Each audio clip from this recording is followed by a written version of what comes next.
Okay, welcome to this week's episode of KUDEN Radio. This is Sensei Miller here from Warrior Concepts. Of course, if you're a regular, you already know that. And if not, well, you can always look me up. I'm all over the place. Anyway, here we are. Episode, what is this, 268, I think? Yeah. So I want to get back to physical stuff, right? That always tends to have a bigger draw for folks. Even though it's only 1/3 of the equation, but it's where a lot of folks, they either jump on or, that's where they maintain their emphasis. Okay, and I know it. That's what I did when I was growing up and got into different things, and it's kind of how we got here. But and I know for some of you, they call that singing to the choir, right? You already know this, okay? And there's a lot of hubbub about this on the internet, YouTube videos, all kinds of things, right? There's lots of people on both sides of the line, or on the fence or the wall, where some are absolutely dedicated to the traditional way of doing things, whatever that means. James and I have often laughed at this word tradition, not because traditions are a bad thing, but often people don't really understand that if we are talking about something tradition or something being traditional, it's associated with an era. Right, it got started at a certain point or whatever. So how far back are we talking? Which era?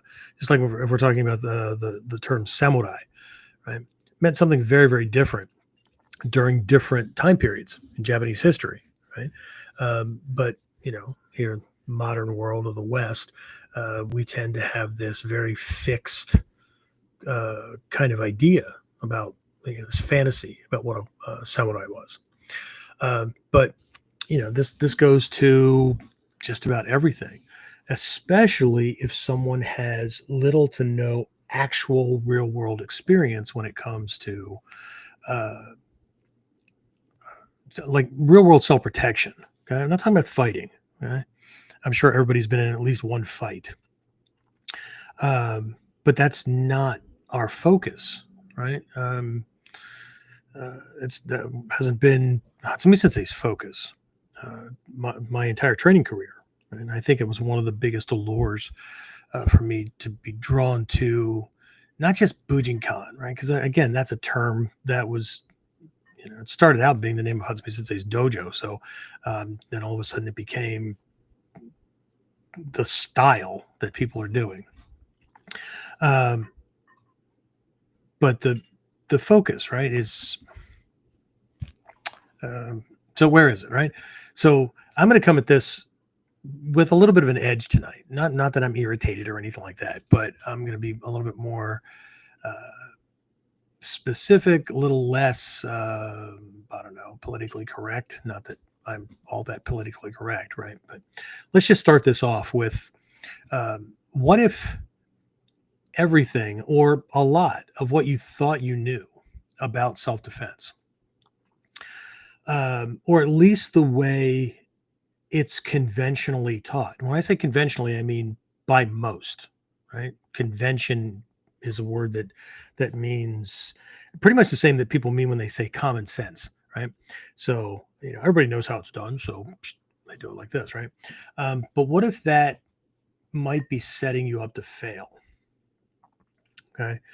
Or at least not have what you need when you need it, right? Or it might be leaving serious gaps in training. Okay, so that's what we try to uncover. It's what any teacher, right? That's what Hatsumi Sensei and the other master teachers have done for me. One of those things is, they'll teach you techniques because you went there to learn techniques, but they're also exposing you to ideas and perspectives and strategies and tactics and whatnot that you might not have ever thought about, or they're poking holes in viewpoints, perspectives, definitions, and things like that, so that we can actually get to what we really should be focused on, and not some kind of I think last episode I mentioned people focusing on the fight in their head, and that's what they're training to defend against. But when we're talking about the realm of self-defense and not some organized fight, or even the two guys that bump shoulders and decide they're going to jack each other, but they're going to fight just like the guys in the ring. And it's been my experience that that's what I see when two bulls go at it. It just look like it's a boxing match without the gloves. Right? Sometimes a little more flailing, sometimes a little less, whatever. But that's not our focus, and that hasn't been the focus of these arts that support what we're doing for generations. Right? It's all started in the Sengoku Jidai Warring States period. Right? You get in a clash with somebody, one of you is not going home, and there were no ERs and all that kind of stuff. So you're just going to bleed out in the street. Right? And so it's a very, very different mindset. Okay. So my premise for this episode is that real violence doesn't look like, for the most part, right, what's taught in most martial arts schools, even in most self-defense classes. Okay. It certainly doesn't look like what we see in the movies or even in cage fights. I know that's a fight. I know how brutal that is. I get it. Right. But in none of those, no, the organized fights, the cage matches, and all that. Now, unless you're talking WWE and all that kind of stuff, right? We all like to see it because people grab a chair or whatever. But even in those, right, a knife doesn't come out, a gun doesn't come out, nothing like that, right? Nobody grabs a hammer off a table on the sideline and caves somebody's skull in, nothing like that, right? So I want to get a little bit down and dirty during this one. And so we're going to focus in on 4 hard truths, right, about real world violence that I have experienced, I have witnessed during my time as a federal law enforcement officer, doing security, private security, bodyguard work, those kind of things, having to write the reports on victims. And so we need to get a handle on these things as quickly as possible, right? And then I'm going to give you 3 tactics that we can use to escape from or end the violence as quickly as possible, okay? When we don't have time to run or think or do anything else, right? We didn't have time to see it come, so to speak, right? And all of these are both from direct experience and extrapolated from certain teachers coming up through the art. Okay. So that's where we're going to go, right? So hopefully at the end of this, or by the end of this, you'll walk away with more clarity, more confidence in what to do and what to make sure that we're keeping an eye on, right? And of course, having a better chance of walking away from a bad situation alive. I mean, that's the idea, right? So anyway, let's go ahead and get started. So I'll fire up the intro here and I'll talk to everybody when I get back. So the big question is this: how are self-defense and success-minded people like us, concerned citizens worried about protecting ourselves, our loved ones, and the things we care about from the monsters we know exist in the world? How do we train in a way that gives us the skills, knowledge, and understanding we need without becoming paranoid fighters or killers ourselves, and yet still allows us to be the hero protector the world needs us to be? That's the question, and this podcast will give you the answers. My name is Jeffrey Miller, and welcome to KUDEN Radio, real training for real people in a real world. All right, so let's do what we always do. Welcome, everybody. Welcome.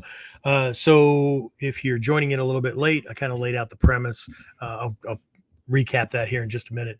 But James, who do we have on? Who's who's visiting us during this episode, or at least who's checked in, checked out. You can't tell me who checked out because they're already gone. So far, we got Dave, Jared, Awesome. Carl's on. Wow. I'm always like impressed when Carl shows up. It's like, And, Tony Wilson over on YouTube. okay, cool. That's all that's checked in so far. Okay. All right, cool. So, pop quiz, not really a quiz, right? I'm going to presuppose, and I probably shouldn't do that, but I'm going to presuppose that everybody understands the difference between a fight and a self-defense, like a survival situation. Okay. Because that's what we're talking about, right? This is not about fighting. This is about survival. Okay. And the mindsets are different. The scenarios are different, right? And we're going to cover that as we move through this, but winning and losing, if we think about a warfare situation, right?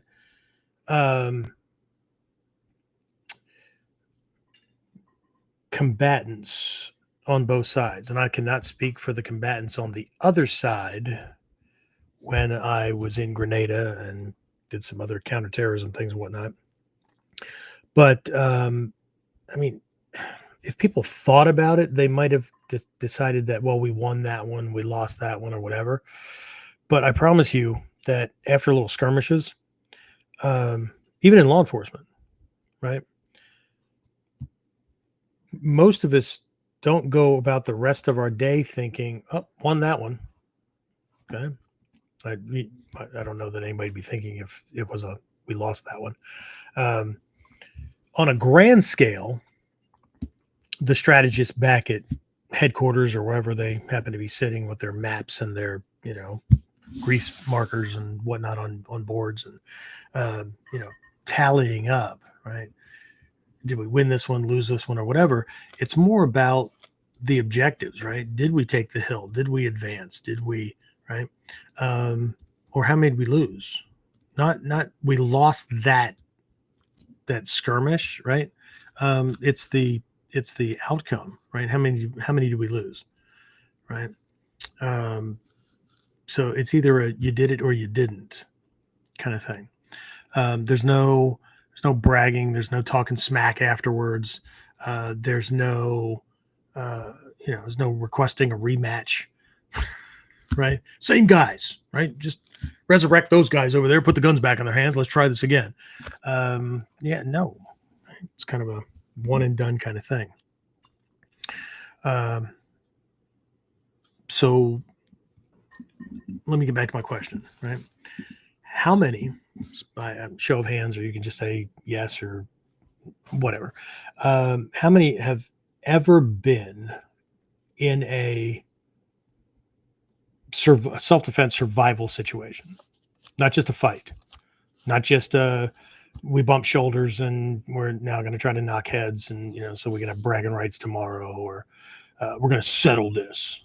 Not that kind of thing, right? How many have been in a self-defense situation, which more often than not, well, there's 4 things I'm going to cover tonight that these things absolutely include.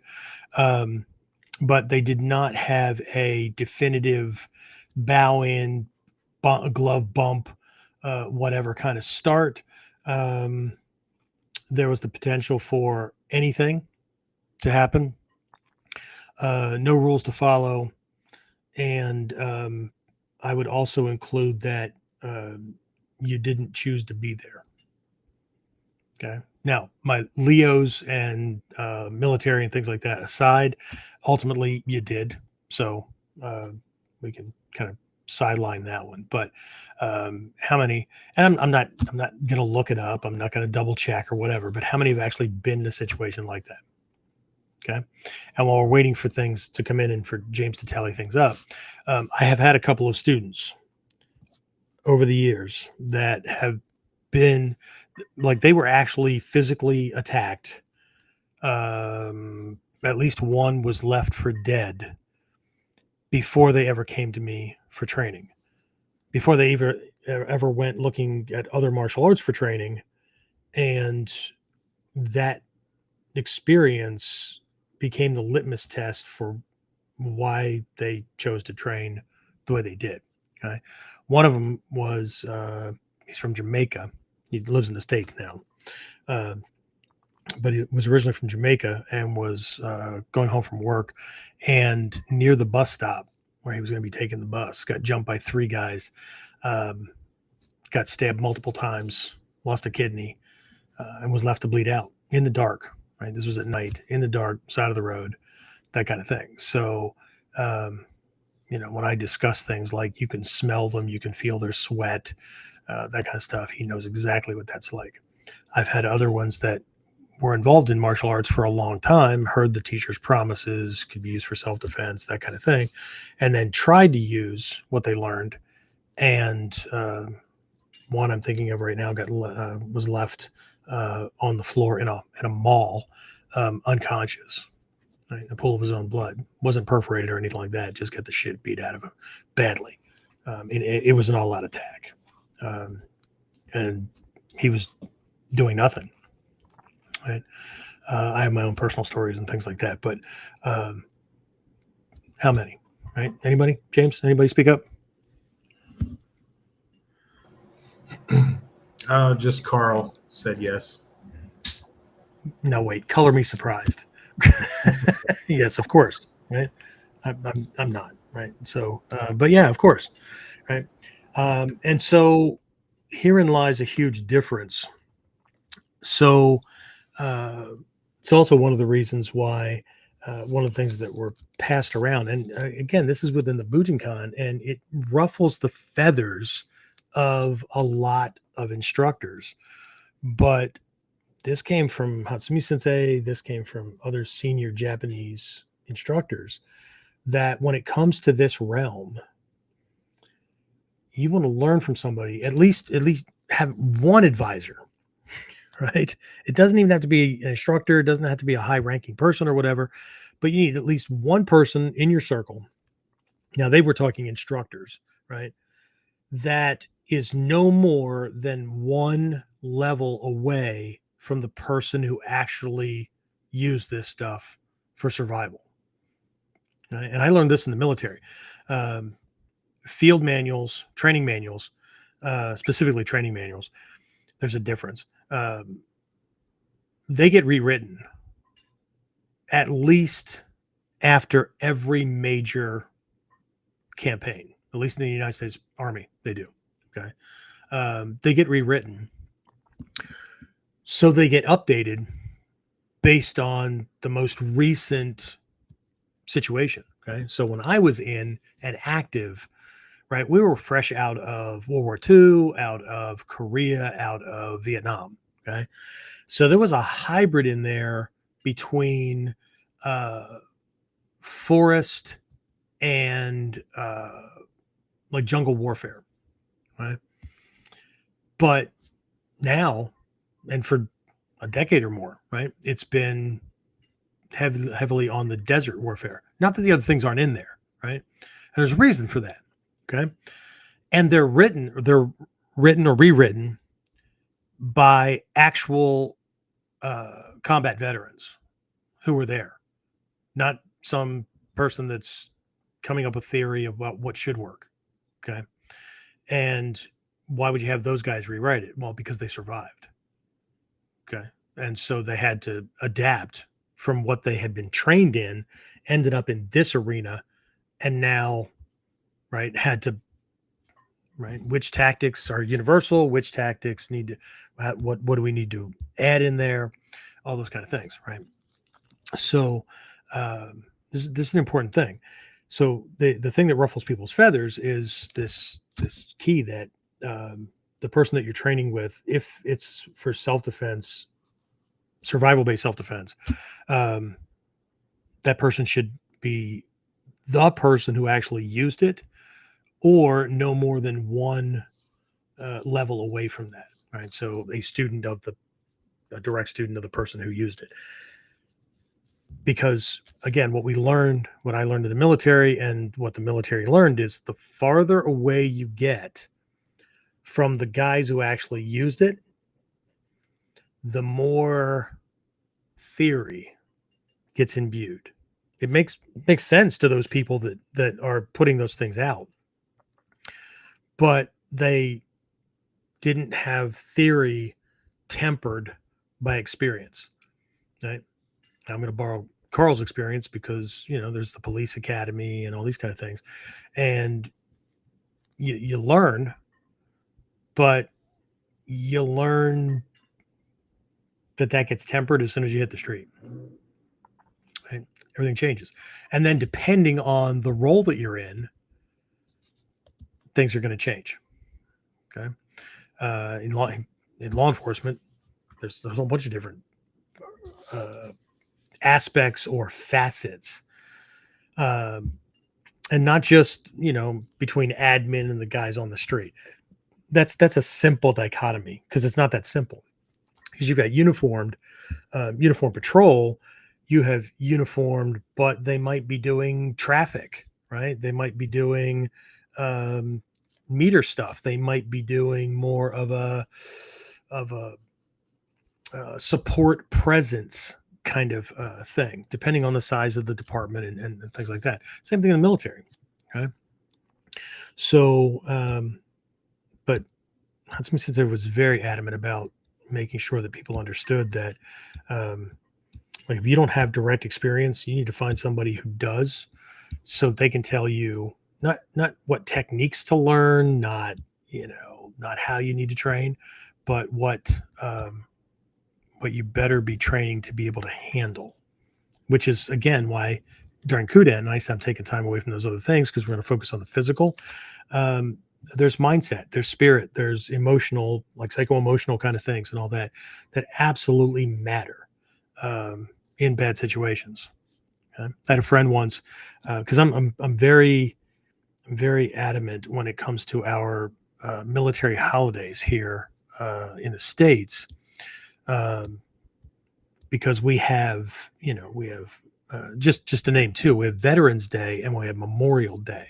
Okay. So Veterans Day is for people who served, right? Okay. Two different versions or two different categories of people who served that are, have this distinction of being military veterans, right? Ones who served, but never ducked a bullet, so to speak. Okay. Not that makes them, it doesn't make them any less or deserving of honors or whatever, because they could have been sent at any time, right? And then there are those of us who were sent into the belly of the beast, but so there's a difference, right? I'm very adamant that when and I still feel funny when somebody says Happy Veterans Day, thank you for your service, because I didn't sign up for things like that. I get the acknowledgement. It still just makes me feel weird. But then we have Memorial Day. So Veterans Day is for those who came back, literally. Okay. Memorial Day is for those who didn't. So when somebody says, Happy Memorial Day, thanks for your service, my typical response is, today's not for me. Okay. Today's not for me. I appreciate the thought, but today's not for me. Right. And, well, you served and but I don't think you get the gist of the holiday or the special day. But one of my friends one time who had a little bit of experience, he was not a veteran himself, but he had family who were. And he said, I understand, but I also understand from experience that, one, I know that you were a combat vet. And so I know that in that realm, some part of you died. And he's not true. He's not wrong. Okay? Because it changes you, right? It changes, your approach to things and how you see things. Okay? And this is not just for military veterans, law enforcement, sometimes even firefighters and stuff. If they had to, like some of these guys, even today, right, are being attacked. Arson's being committed, and then they show up, and then they're, just different things. But just in the realm of law enforcement, high, what do we call that? High end security, right? Armed security, those kind of guys where sometimes bad things happen. It's the same kind of thing, right? There are plenty of officers who, gave their 20 and never had to draw their sidearm in the execution of their duties, and there are other ones that watched peers not go home. So anyway, very, very different. So I understand, and I just saw a couple of things this past week, memes that people pass around that, self-defense is not the only purpose for martial arts. I understand that. When I think about that, I think about the benefits that people get, and that's fine. And people can, get engaged with martial arts for any number of reasons, right? Anger management, confidence building, all that. It's not that they're not going to get those things, but ultimately it still comes down to the first word, martial, which involves warfare, right? So I think we need to be very, very clear about that, because just like some folks, myself included, enlisted into the military for college benefits. But ultimately, and I was reminded on a regular basis, ultimately, you signed up to potentially give your life for your country. So while we can get involved in martial arts for lots of different reasons, ultimately it comes down to martial. Okay. So we should be as clear as possible about what we could potentially face. And the more clear we are about the problem, the more likely we are to make sure that we find solutions to that problem and not distractions. Okay? Not comfort, like, security blankets kind of thing. Okay. So anyway, before I jump into the crux of my notes, anybody else sign in, James? Any questions, comments? Anybody toss anything else out there? Terrence said good evening, and Dave said, I have 3 incidents. 2 got physical. 1 ended soon as the guy with the knife saw it. I had a bigger one. I have many instances where strategic thinking enabled me to avoid the situation through positioning. Yeah, one of my favorite martial arts, or one of my favorite self-defense techniques, is tiny Nikes don't fail me now. Not that I've spent a lot of money on Nikes, but need some traction. Anyway, so good stuff. The good side is that, or the good thing is that within the Bujinkan itself, there's a decent percentage of people who have, and we're scattered all over the world, but who have real world experience. Okay. So not that you have to train with me or anybody in, that I might refer or anything like that.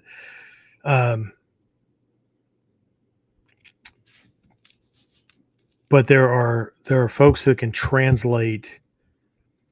They can translate the scrolls, and they can translate the original intent of past masters because they have those experiences. Okay. And we also have to understand that the way things were passed down are in shorthand. I just saw a post. Was it Chris Collins? Just did a post today about in his notebook. He named off a couple of techniques. He does sketches and all that kind of stuff pretty much the way. I mean, his is much more elaborate. His are much more elaborate than mine. But he mentioned that a bunch of years ago, Koto Ryu was the theme, and Hatsumi Sensei demonstrated this technique, and it looked this way. And then here we are, 2025, the new Soke and the Gucci Sensei demonstrates this technique, and it looks different. The key points are there, but the way they're manifesting them physically, they look different, right? James, you were at and this was years ago, you were at the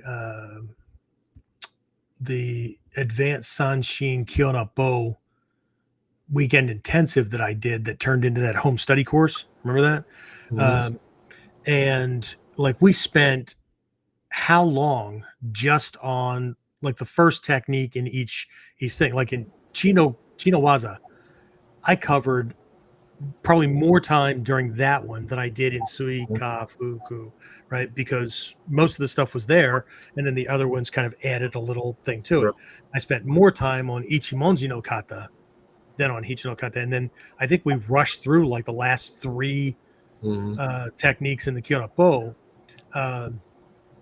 One the weekend we were running out of time, but when I did that, I don't know if you were. I remember. I know you remember being there, but my premise for that weekend and the reason it took as long as it did was because I covered multiple iterations of the same techniques that were taught to me, even all the way back during the original period where we didn't even have names for these things, right? And then they were taught from a Kotsu essential nature perspective, so that we got the principles and concepts more, and that mattered more than the form, right? And then over time, these things, I would say more or less crystallized, but they more crystallized than less, right? So, but that weekend, like I didn't just spend all that time on Chino Kata with one form, right? There were multiple approaches to that, right? So it was, yeah. So, and for those of you who had that program, I mean, it's this old legacy program that we have. I think it started out as a 12 DVD set. Now it's just all digital. Yeah. So yeah, the advanced Zanshin Kyonapo home study course. So I don't know. We still have it. I mean, if anybody's interested, you can always reach out. But don't look for video quality because it was shot on a camera that was top notch then, right? And now it's gonna be grainy, and I'm gonna be younger. And anyway, so yeah. So I really want to focus on these things, right? So there's one thing to have the way things are laid out, but we also, for those who like to throw around the term traditional, I think what they miss more often than not is that, quote unquote, traditionally, right? I really have a love-hate relationship with that word. Is that by the time somebody got to where the scrolls were of concern, where they were like a focal point, right? They had done a lot of training as a child, teens, that kind of thing. I mean, that was the world of the day, right? And so people that were training in a given ryuha, that was life. That was the family. And those who didn't, those who kind of found their way into the ryuha, were invited in or whatever, if they didn't have any fight experience, man, they had to stick it out to kind of get it. I don't know if anybody noticed this or not, but in the ryuha and in the scrolls of the 9 schools, I know there's a scroll called Kudai Dori, but it's not as simple as it looks, right? We don't have any scrolls that are laid out as the basics or the fundamentals, right? That gets taught through KUDEN, oral transmission, teacher student kind of thing. The teacher kind of creates those things, right? And then presents them. So and I know a lot of people would argue that in the Gyokuryu, right, we've got the Sanshin and we've got the Kyonapo, except that, see, when most people came to these systems way back in the day, they already had several heads in the closet, which is a Japanese phrase for they had already been in lots of combat. Okay. So they were learning to take things to the next level. Okay. I know people like to see the Kyonapo, right? They're the basics. We've already covered that in the past, right? That's not what's meant when it's translated. So each of these kata, each no kata is an ideal. If we understand what we're looking at, it's a way to receive and neutralize an incoming attack, put him into a position where he can't escape, he can't counter, he can't attack, he can't. All you can do is hope that you don't kill him, but that's what you're going to do, because that shata uko, that's a kill shot. That's an ideal, right? It's a one and done, right? 4 moves or less, 10 seconds, way less than 10 seconds, right? We're talking probably a second or two, right? So we need to start looking at these things through a different lens. And so that's what I want to present during this episode. I want to present a lens, and I'm only going to cover 4 perspectives or considerations, right? Conditions within a violent attack that need to, at some point, and I'll kind of cover how I do this and how it's done, and it's kind of in the shuhari, but these conditions are important, right? Because the more we understand the problem, the better our chances of coming up with a solution that's actually going to work, right? That's going to fit the problem. Okay. So I want to cover these 4 conditions. It's kind of my part 1. Part 2, I want to share 3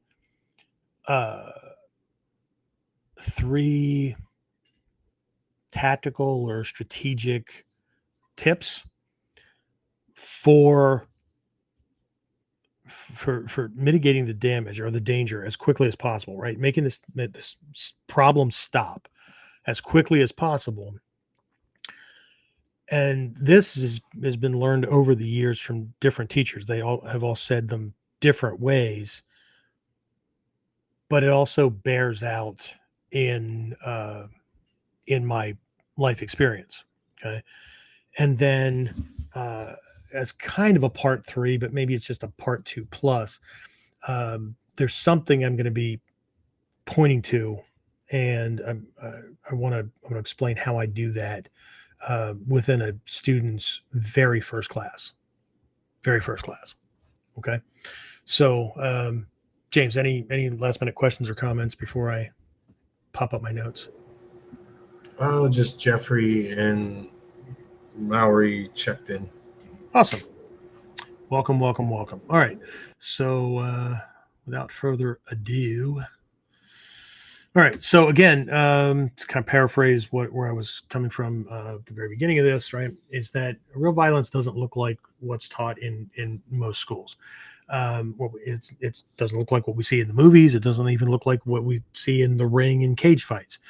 Now, anybody who thinks that that's what they're seeing, right, are looking at fights, and those fighters, consciously or unconsciously, have it in their head that they are fighting, right? So if it looks like a sport, competitive fight, boxing match, whatever, that's how these people have chosen to fight, and they kind of lucked out with the way the other person's fighting as well.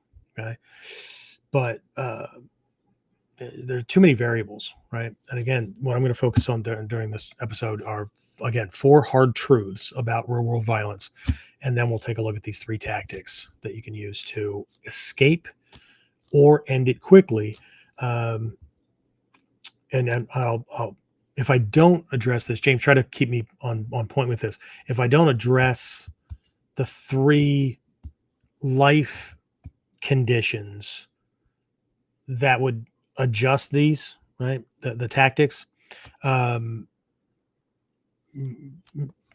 remind me, okay, because self-defense action is going to look different Okay, because and what I'm really thinking about here, in the context of um, knowing when or where or having a degree of certainty about the possibility or potential of danger, is going to be different between, and what that danger looks like, between the bookends, which is the civilian sector, right, the military sector, and law enforcement, or at least armed security. Okay, so three different realms, just like in if we're training wilderness survival skills, which is going to come back up on our schedule here pretty soon. Wilderness survival skills, you have three conditioners, right? You have training, in which case you can do pretty much whatever you want. If you're working on fire building, then work on whatever you want. Okay.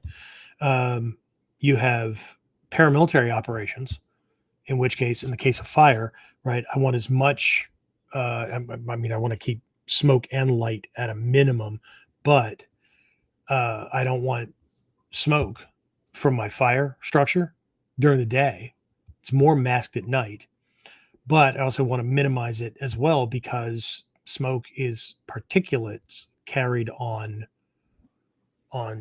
the wind, right, on the airstreams, and people can smell it.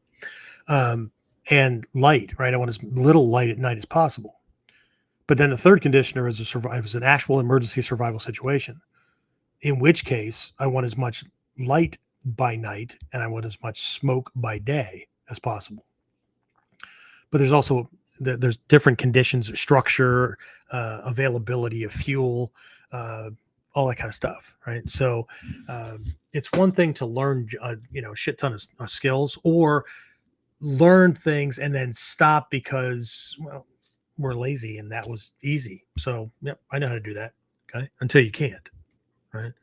So, anyway, okay. So again, the point here is to hopefully help you come away from this episode with more clarity, a little more confidence about what you should be focused on, and again, hopefully giving you a better chance of actually walking away alive, right? I like to say that we're better than a lot of people in the world because they woke up dead. Okay, so you're doing good. Okay, fantastic. All right, that being said, let me shift into things. All right, so part one. All right, so let's take a look at these 4 hard truths about real violence. Okay, and I do have them in a particular order, but don't worry about listing them that way. I just have it in an order of escalation. Okay, so this would actually belong in, if you are familiar with our PX8 framework, also known as the 8 phases of effective self-defense strategy, which both serves as a framework for action and escalation, de-escalation, as well as a training model. It's a training framework, right? Make sure you have shit in all these things, right? This belongs in phase 1, which is general awareness. General awareness is not the same as situational awareness.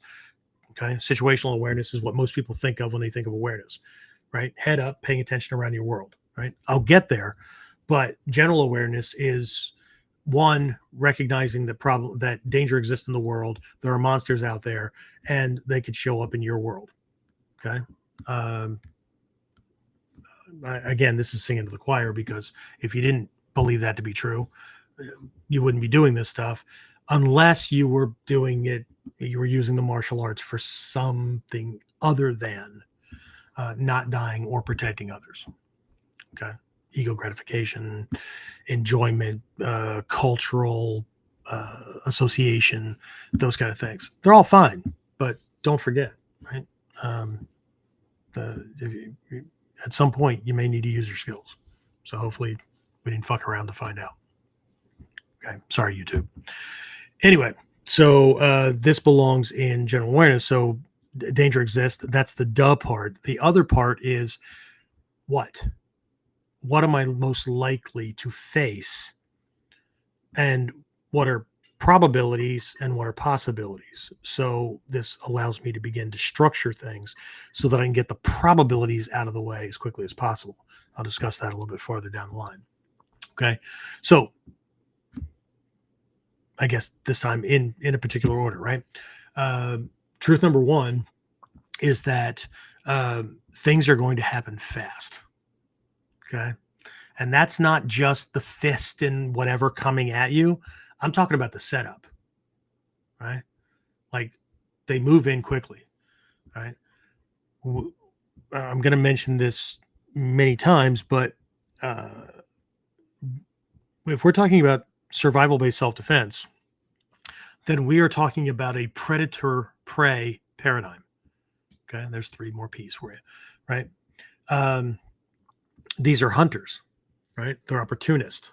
Okay, they are going to establish dominance and advantage very quickly, and one of the ways to do that is to move in before you even know what the hell's going on. Very different from a sport situation, right? Where you're going to bow in, or you're going to bump gloves, or you're going to not bump gloves, and you're going to growl at each other or whatever. But you're already in it. And you already know what's going on. Okay. I mentioned this, I don't know if it was last episode or recently in some kind of training, maybe it was Whiteboard Wednesday, that and several of my teachers would harp on us on this stuff on a regular basis. That, you know, by the time you realize you're in a self-defense situation, you could have already been hit once, twice, 3 times, and your brain is racing to catch up, right? He's way ahead on the timeline, right, in this violence than you are. And you have to catch up to establish an equilibrium, because your brain's going to go through what's happening, right? Why, those kind of things. And again, we'll go through, you know, some of these quick kind of catches as far as how to negate some of these things. You're not going to negate the setup happening too fast. What you're going to do is you're going to buy yourself time in microseconds, not in seconds. Okay, seconds take too long. Okay, so the attack isn't the only thing that's fast. Okay, the punches, the stabs, those kind of things. The setup is too. Okay, so the point here is that violence often starts before people realize it. Okay, and so what should be a part of that discern stage in our 5Ds, right? Discern, defend, disrupt. I've covered those, I think, last episode. In discern, right? Again, this is an awareness game. Okay, you don't see the fist coming. You see the situation unfold. Okay, and that's where awareness counts. That's Zanshin. Okay, Zanshin, this moment to moment enduring awareness, right? And the need to maintain awareness. Okay, head up, right? Looking around, not hyper vigilant, where you're trying to look at, you know, you're trying to watch everything. Well, that's a recipe for disaster because you can't. Okay, but the skills that lie in here within this Zanshin awareness are assessments, right? What stands out, right? You know, we're in July here, middle of July, where I live. So, and we've been having quite the heat index, right? And high humidity. So, we're talking what, James? We're averaging 90-ish, right? So, there's been a day or two where it pushed almost to 100. Did it crest 100? Do you know? I'm talking Fahrenheit, so Celsius people don't freak out because that would be crispy critter. So, I don't think it quite did today. Yeah, Tomorrow. no, not today. But I mean, is it supposed to hit tomorrow? Okay, because I know we had one day, a couple of days ago, that hit 97. Yeah. But I mean, it's come pretty close. But I mean, we're talking, yeah, middle 80s to middle 90s, and humidity 92%. Right? I mean, it cooled off today after a brief rain, but the brief rains usually just turn into more humidity because the water has no place to go. right? But assessments can't be done unless we learn the skill of establishing baselines in whatever environment we're in. What I mean by that is what's normal, right? Because if I can establish that, then my hardwired human defense mechanism, that involves the amygdala, hypothalamus, things like that. The amygdala is like your early warning sensor. So if you establish a baseline, the amygdala now knows exactly what the things that stand out um, register very quickly, right? But again, key phrase here would be head up, right? We keep our heads up. We're not fucking scrolling. We're not making eye contact. We're not, right. We're paying attention to what's going on. Okay. And I know how for a lot of people that sounds like duh, because they can recite these things, but there's a huge difference between reciting it and freaking doing it.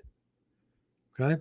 So now this takes in more than just a little bit of Zanshin, but I remember learning very quickly as a military cop how to break that hypervigilance thing that I brought with me into the military. A lot of you know my background growing up and whatnot, and the violence that went on in my home, and so there was a lot of hypervigilance and sensitivity, walking on eggshells and things like that, because shit could happen at any time. But that didn't serve as a cop because you're on edge and you can't watch for everything, right? But learning these skills and then being able to practice them, and I think that's one of the benefits that armed security, active military that are actually in a not necessarily a deployment situation, because they don't have to be in a hot zone, but they could be, doing active things, right? Not just we're cleaning our gear and then we're going to do a field exercise and then we're going to. I don't mean that, right? You guys just get to practice more often, right? Because you don't have a choice. Everybody else that's not in that realm, discipline is required to make sure that the practice occurs. Right? So, but I remember developing this stuff and walking into, I was stationed in South Korea. It was my first duty station outside of basic training. And so there are these, or at least there were these villages that kind of grew up right outside of every military installation. And they had nightclubs and those kind of things. And that's where the GIs went and got drunk and then, tried to kill you when you tried to apprehend them and that kind of stuff. And so I remember just going into these places and being able to tell the difference between the guy with the mouth in front of me that might be making threats or insinuating or, whatever, and this corner, right? In this case, I'm having a flashback. Sorry. This corner off to my left where not a lot of movement, whatever, but there's some vibes coming from that direction. Okay. And so learning where the attention needs to be placed, not because this guy with the mouth isn't potentially dangerous, but again, there's a difference between probability and possibility. Okay. And our training needs to account for those. Okay. What's probable? What's possible? Okay. Well, just about anything is possible. But if we run around chasing and training for the possible and we never get to the probable, that means it's most likely to happen, then we're probably not going to be ready for the most common or the probable things because it's in there somewhere. So just because we learn techniques and just because we focus on certain things, like there's a lot of folks in this art and just a high degree, right, that they don't train against jabs, right crosses, and uppercuts, or Taekwondo style kicking, or those kind of things, right? Or the stabby slash kind of stiletto kind of knife cuts, right? They're these more traditional ski kind of things. Not that they're not valuable, But what are we most likely to be up against? Jab, jab, right cross, uppercut, take a nap, kind of things. Or somebody coming in, shiv, shiv, shiv, shiv, right? Those kind of things. Now, you can't get there without, if you can't defend against one, you're probably not going to defend against a staccato, machine gun kind of 4 stabs in a row kind of thing. So we'll talk about it. We'll talk about that later on, but we need to recognize that things are going to happen fast. And so as a part of the dojo syndrome, right? It's we always have this joke in the dojo that there's this bad disease that can run through the dojo, where because we're a part of the Mutual Admiration Society, right? We all tend to do things the same way, and then that warps our sense of, or it distracts us from the real problem that we're going to have to face. And so one of those things is, regardless of whether students walk up and then they bow and then they get ready, or they get their distance and they pull back, which we do in our, our mod 1 things as well, but students need to graduate from that stuff as quickly as possible because there's a lesson in that, right? That what can happen is the training model or the training mode, not the technique, right, tends to create a warped sense or a warped perspective about how things are going to happen. For a new person, it's no problem, right? We get our distance, we pull back, we ask, are you ready? And they can take their time trying to figure out the technique and okay. And then whenever they say yes, then the attackers are going to come. Okay. But these things have to be dropped, right? One of the things that I may mention again is that, and this is the way it was explained to me coming up through the ranks. When we're introduced to things, whether it's a kata or the initial stages of training and whatnot, what we are doing is like being on a bicycle. Like the goal is to be able to ride that bicycle and be very, very skilled, not just not fall down, right? But that bicycle that we get is heavily loaded with training wheels, not just the 2 that a lot of people had, myself included, or my kids, right? I've seen bikes where people have put 4 training wheels, 2 on the front, 2 on the back, but there's way more than that. And then systematically, the training should be removing training wheels, not leaving the training wheels and then allowing students to delude themselves that this is really the way fights happen, okay, or attacks happen. Okay, so again, we want to make sure that we didn't catch the dreaded dojo syndrome, right? Which is, everybody just believes that, this is the way it's going to happen, or it's done in a way so that everybody can feel good and successful, which is fine, but that's only going to work in the dojo. Okay. All right. James, anybody have any questions or comments about truth number 1 before I move on? No questions. For getting a drink. No questions, but Trinity checked in and said hello. Awesome. Okay, so I don't know, for no other reason than I chose a word, right? So truth number 2, condition number 2, reality number 2, right? The attack situation that you're going to face is probably going to be a CQC, right? Close quarters combat. Okay. So this in and of itself is the reason that students are taught very early on, especially first lesson, one of the first lessons is to establish safe distance. Okay. But the reality is you're probably not going to be 10 feet away with space to move. Okay. You're going to be in a hallway. You're going to be in a doorway.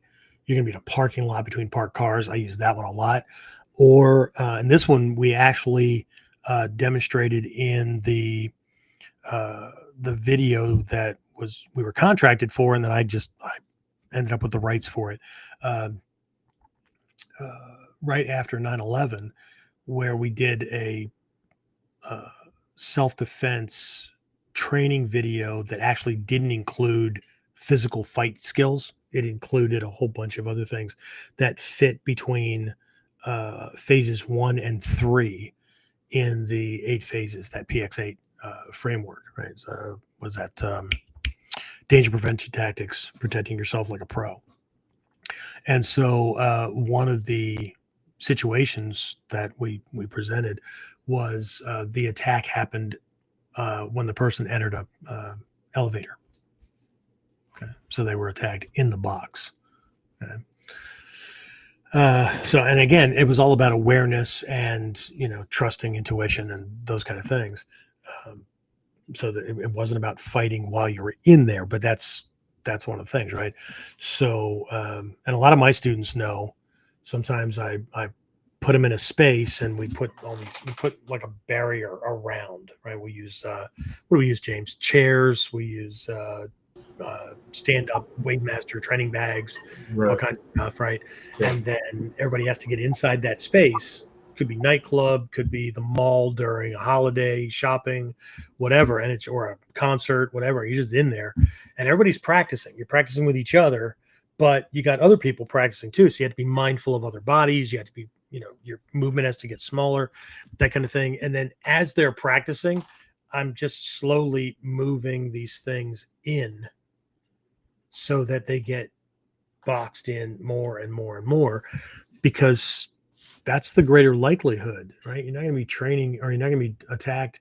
The chances are you're not going to be attacked in a wide open space like a dojo area, right? That's a sanitary space. It's made that way so that there aren't trip hazards and it's, you know, relatively safe and things like that.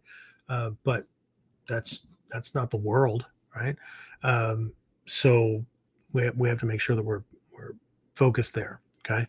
So again, most self-defense situations happen in confined, cluttered, or transitional spaces. Okay. Again, like doorways and things like that. Right. And the reason for this is that, you know, here's another lesson from teachers back in the day, right? Attackers are not idiots, right? They're not morons, but so many people train as though their attacker is going to be a freaking idiot, right? Like they're just throwing things and we're going to beat their ass. Okay. These people are pretty freaking smart. And the more experience this street thug or criminal, or the longer the time the disgruntled employee in the freaking department that you work in has thought about, right? Not just one of these days you're going to get yours, but thought about how he would fucking do it in that space, the more advantage he has, right? He's not going to do it in a wide open space where people can run away or, you know, before they can do their thing. So we need to focus there, right? And I can't stress enough the importance of tactical positioning and movement under pressure, right? Creating drills or going online and looking at things that special forces or SWAT teams or just, you know, sometimes depending on the department, right, that actually sets up a budget for good training. Well, they'll set up these things where it's a shock and awe or a stress inducing overwhelm kind of situation, and gets this stress inoculation in so that the person can move, not just move under pressure, but move effectively under pressure. Okay. Which is really, really important. Okay. Again, here's something that sounds simple, but it's something that I run into a lot when I'm doing workplace violence consulting. I go into a company and if I'm not going in because they're like, we got nothing, right? And I go in and they've got something in place. And usually these companies, they borrow somebody else's and they modify it for themselves. But to say that they know what they're borrowing and how to adapt it, that's a stretch, because I've had hospitals borrow response plans from manufacturing companies, right? Factories. Not only is the environment not the same, not only is the security not the same, but the paradigm itself, right? Hospital, yes, it has some secure areas, but for the most part, it's an open campus. Okay. A factory can, minimize who's coming, who's going, that kind of thing, right? Limit things to employees, vendors, whatever. So not the same. Okay. But one of the things that I run into a lot is the evacuation plan. Okay. And so there's this thing in the world, and you've probably bumped into it. Came out of a police department, I think Houston, maybe Houston, Texas, where they did this 6-minute video, okay, to cover all possible scenarios. It's called Run, Hide, Fight. But what it does is it pretty much leaves people open, or leaves them to figure out what they're supposed to do under pressure. And the way most companies use it, periodically they'll play it during either a dedicated training meeting, or one big corporation that I was in on, right, played it during, they did like these little micro trainings while people were getting ready to go out onto the floor to work. So they're getting all their gear together and all that kind of stuff. Like they're actually fucking paying attention to it. But it allowed them to confidently check off the box. Okay. But when it comes to the things, and then they'll bring up Run, Hide, Fight, most of them are using the same evacuation process that they use for fire evacuation. Sounds logical if you've never been in a assault situation, which is what these things are, right? And so my thing is to go in and go, okay, these are not bad things, but okay, run where? Okay, so you just have this escape thing, but where's the bad guy? How do we position the bad guy? Right. So I have everything from loudspeaker, intercom kind of announcements that sound innocuous, but they tell response people what's going on, exactly where it is, those kind of things. Right. Hide. Right. That's when you can't escape. Right. But I've got to cover and concealment. Right. Because we need to not just disappear. If somebody's in a spray and pray mode, we got to make sure that they understand the difference between things that will stop a bullet and things that won't. Okay. And fight, right? Most companies leave that to, well, if you think you need this, well, then just join a karate class. Right? There's no conditions. There's no, anyway. So, what I need to convey to people is, if we can identify where the problem is, then we can establish who evacuates, who runs, right? Who hunkers down and hides, right? The fight is going to have to happen in the space where it's actually happening. And who do we not tell at all so that they don't go looking or cause a problem that didn't exist before that moment? Okay.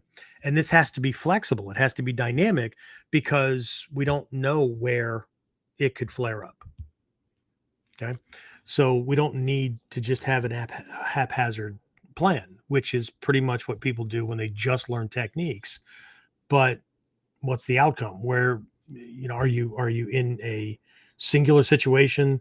Those kind of things. And this is going to lead to some other situations. But if we just stick to the dojo environment, then we're not taking into consideration the fact that, I don't know, you might have a desk job, or you might be in healthcare or whatever, right? Where you're behind a desk, or you're behind a workstation, or whatever that they could be coming into, or you're boxed in, or there's equipment around, or shit in the environment that you have to navigate around, those kind of things, right?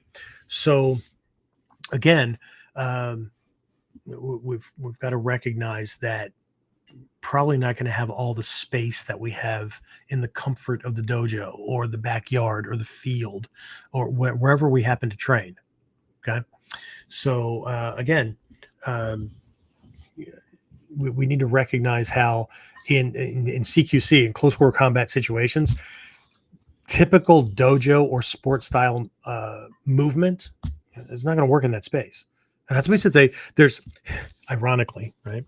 I don't know if it's the same now as it was when everybody flocked to see Hatsumi Sensei, but there were a couple of weeks in the spring and a couple of weeks in the late summer, early fall, when everybody and their freaking proverbial brother traveled to Japan to train. Like the dojo was wall to wall people. Okay, it's because the freaking environment was comfortable, right? Nobody goes in the I almost said the heat of winter, but nobody goes in the dead of winter, and nobody goes during either of the two summers that they have, right? And so, because it's freaking uncomfortable, I prefer to go then because I get more attention and there's less people to trip over. But I also make my trips kind of overlap, right? Because I get extra attention so I can get things resolved and I get more teacher time. But that second week, right, the place just starts filling up until eventually there's a couple of days where we're practicing and you have no room to move.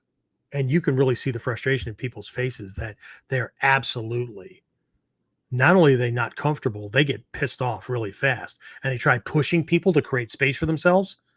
And I have to look over and go, I don't know where the hell do you think we're shitting space? Nobody has space. What makes you different? And by the look of your belt and the stonewashing you've done to it, you shouldn't need any. But there it is, right? People are tripping over each other because they're not fucking aware. They keep trying to do the same big movements, the same as if they were in the dojo with the same 3 or 5 people that their training group is limited to. Okay. But the more you have packed in there, the more you start to understand this shit happens at a concert. This stuff happens at, like I said, at a mall during holiday shopping or whatever, right? Your situation and stampeding starts to happen. You're on a crowded bus or train or whatever, right? It's not the same. Okay. So again, doesn't have to be the very first day of training or whatever, but there's a lot of training wheels that are implied or that people maintain that have to come off. Okay. All right. James, any questions or comments on what I just covered there before I go to number 3? No, nothing so far. Okay. So I almost alluded to it, and I think I held it off, but if I did, well, then truth number 3 is in real self-defense situations, a weapon is likely involved or could be inserted at any time, right? The threat of a weapon is always present, even if it's not drawn yet. Okay. There's a quote circulating on the internet. Hatsumi Sensei, everybody likes to pass these things around because I don't know, makes them cool or Sensei said or whatever. But the gist of it is that in a real situation, anything is possible. So we have to be able to use weapons. Okay. Now we have to also remember that when Hatsumi Sensei discussed weapons, he also discussed defending against weapons, but that's not mutually inclusive or mutually exclusive, right? Because the lesson is to master any weapon, it's not just about using it. We have to also be able to defend against it. Otherwise, we only know half. Okay. So you haven't mastered a weapon until you know how to defend against it, because now that's the Ura side. The Omote side is learning the weapon's advantages. Learning how to defend against it is learning the weapon's disadvantages. Okay. So that's where we are here, right? It could just, you could be doing okay or whatever. This guy picks up a pipe that was laying on the ground, or scoops up some grass or some dirt or gravel, whatever, dirt in an alley or whatever, throws it at your eyes, those kind of things. Again, Hatsumi Sensei's lesson, right? Combat is chaos.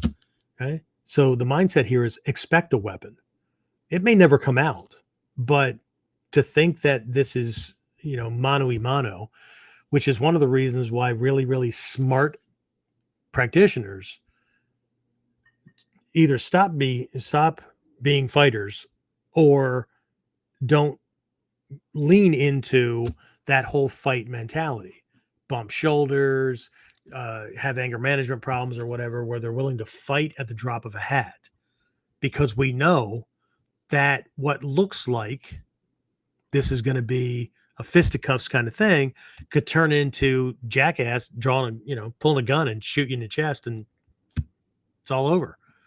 Right. So, there's your, right. So what if when we were training, your partner was given like a, training knife, or you guys can pass it back and forth, training knife, gun, anything like that. It could be known or it could be unknown. But then you could do kata training, you could do randori, which by the way is not sparring. That is a modern mistranslation of randori. However, but you could be doing this kind of thing, and at any point in the kata, at any point in the sparring, at any point in the randori, the weapon could come into play or not come into play. But how would your attention be different? See, as soon as we bring that in, and your partner could, put it someplace on their body, could be like when we used to wear kyahan, these leg wraps, right? Then we could play with the ankle holster kind of idea and all that. But then see, that fell out of favor. People look at that and when I was like that 80s training, when there was like, disco or whatever kind of thing, right? Except that we have way more places to freaking hide weapons than people today, because, well, that's not cool anymore. Had nothing to do with cool, had to do with functional. Why do we wear kyahan? Because kyahan are there for stealth. Kyahan not only keep you from stepping on your own pant legs, keeping him from stepping on your own pant legs, makes it harder for him to grab your damn pant legs in certain situations, right? Allows for you to tuck one or more weapons in that you could have as a backup. And for stealth, it keeps your pant legs from rubbing together when you're doing movement and rustling, and your baggy pant legs brushing through the grass or other things that could snag and make freaking noise. But don't take my word for it. But that's what it was for. Anyway, so, but what ends up happening as soon as we do an exercise like that, right? When the uke has the option to draw it or not, what happens with the tori, the defender? Oh man, they're like hyper vigilant about when it's going to come out or whatever. They're more hesitant about moving in. They're paying attention to what angles they could move on, that kind of thing, right? But as soon as that drill's not being done anymore, everybody goes back to doing the same shit, like this is all unarmed against unarmed, and there's no possibility of a weapon, so I don't have to worry about it. Okay? It's kind of like the guy I was training Isu Sensei's dojo one time, and working with this black belt. I have no idea what level, don't care, whatever. And I don't go to give any. I'm not there to teach. I'm there to learn. But I got frustrated because we're doing this kata and throwing this punch, and every time he did his ichimonji evasion, right, his naname, his angle was wrong, but it wasn't wrong because of the degree of angle. It was wrong because his groin was in range for a follow-up kick. And every time I punched, I had to keep in mind what the next attack was, because instinctively I wanted to I wanted to kick him hard enough to give him a lump in his throat that he used to piss out of. Okay. And so I was very nice. And so what I said was, dude, I'm not here to teach. I'm not here to correct or whatever. But every time you go back into Ichimonji, I want to kick you in the groin because it's square to me. And I kid you not, he looked at me and said, yeah, but I don't have to worry about that because there's no kick in this kata. And I said, oh, my mistake. I thought you always had to worry about getting kicked in the groin. Sorry. So we had a little break. got a drink, took some notes, found a different training partner. Because the reason he was struggling and forcing technique and all that kind of stuff was because not only because his angle was off, but he didn't understand that. And I've been caught with my angle off, right? I remember one time Kasem is one of e268's senior students.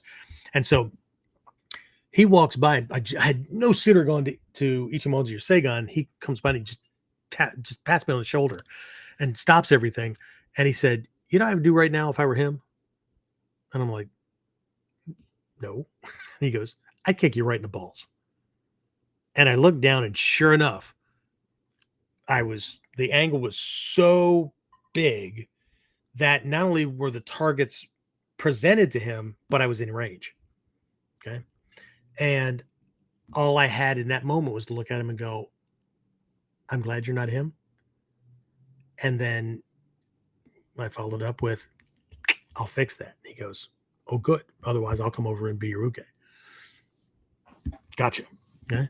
So, but are we really paying attention to these things, right? Because there's no weapons involved, are we not operating and paying attention to our angling, and our zanshin is not where it's supposed to be, as though, right? And our partner may not have a weapon, but that doesn't remove our responsibility to train and practice like the person we're facing, that's looking to hurt us, could have a weapon or could reach out and grab something. I was just watching, somebody sent me a video, just watching this thing. It was two guys in the street, and one guy already had this fucking stick-like thing in his hand. I couldn't determine what it was because it was a little bit grainy, and he's just swinging and flailing. And at one point, the other guy moved in and kind of jammed him up a little bit, and the stick went flying, right? And then they scuffled, whatnot, and then they broke apart and they started moving in again. And the one guy that originally didn't have the stick starts to, get a couple of shots in and stuff, right? Some guy, I have no idea who it was. Friend, side, somebody, just a bystander or whatever, right? Ran over, picked up the stick and put it back in the hands of the guy that originally was swinging the stick. Have we trained for this? Right? Have we trained for the fact that this guy's, there's a posturing? I just saw another video. These were two kids in a freaking mall, right? One had this pack and he's fishing around while these two were looking, going and whatnot. I had to watch this video like 3 times to realize that the guy I thought was being bullied or picked on, and this other guy's fishing for a knife. The other guy, the other kid, like 9 years old, right? Really, really young, right? Already had a knife tucked like this, and he was just moving around with his hands down like he was being intimidated. He was just waiting for this guy to move, this other kid to move in. The other kid was maybe, I don't know, 10, 11 years old. So a little bit older. He was just waiting to just jack him that way, right? So while I'm watching the guy with the obvious bag, by the time the video got turned on, this other kid already had a freaking knife tucked. And it wasn't until the cops came rushing in, guns drawn, dropped the knife, did I realize, holy shit. And then where did that come out? So I had to watch it again to realize that it was always in his hand.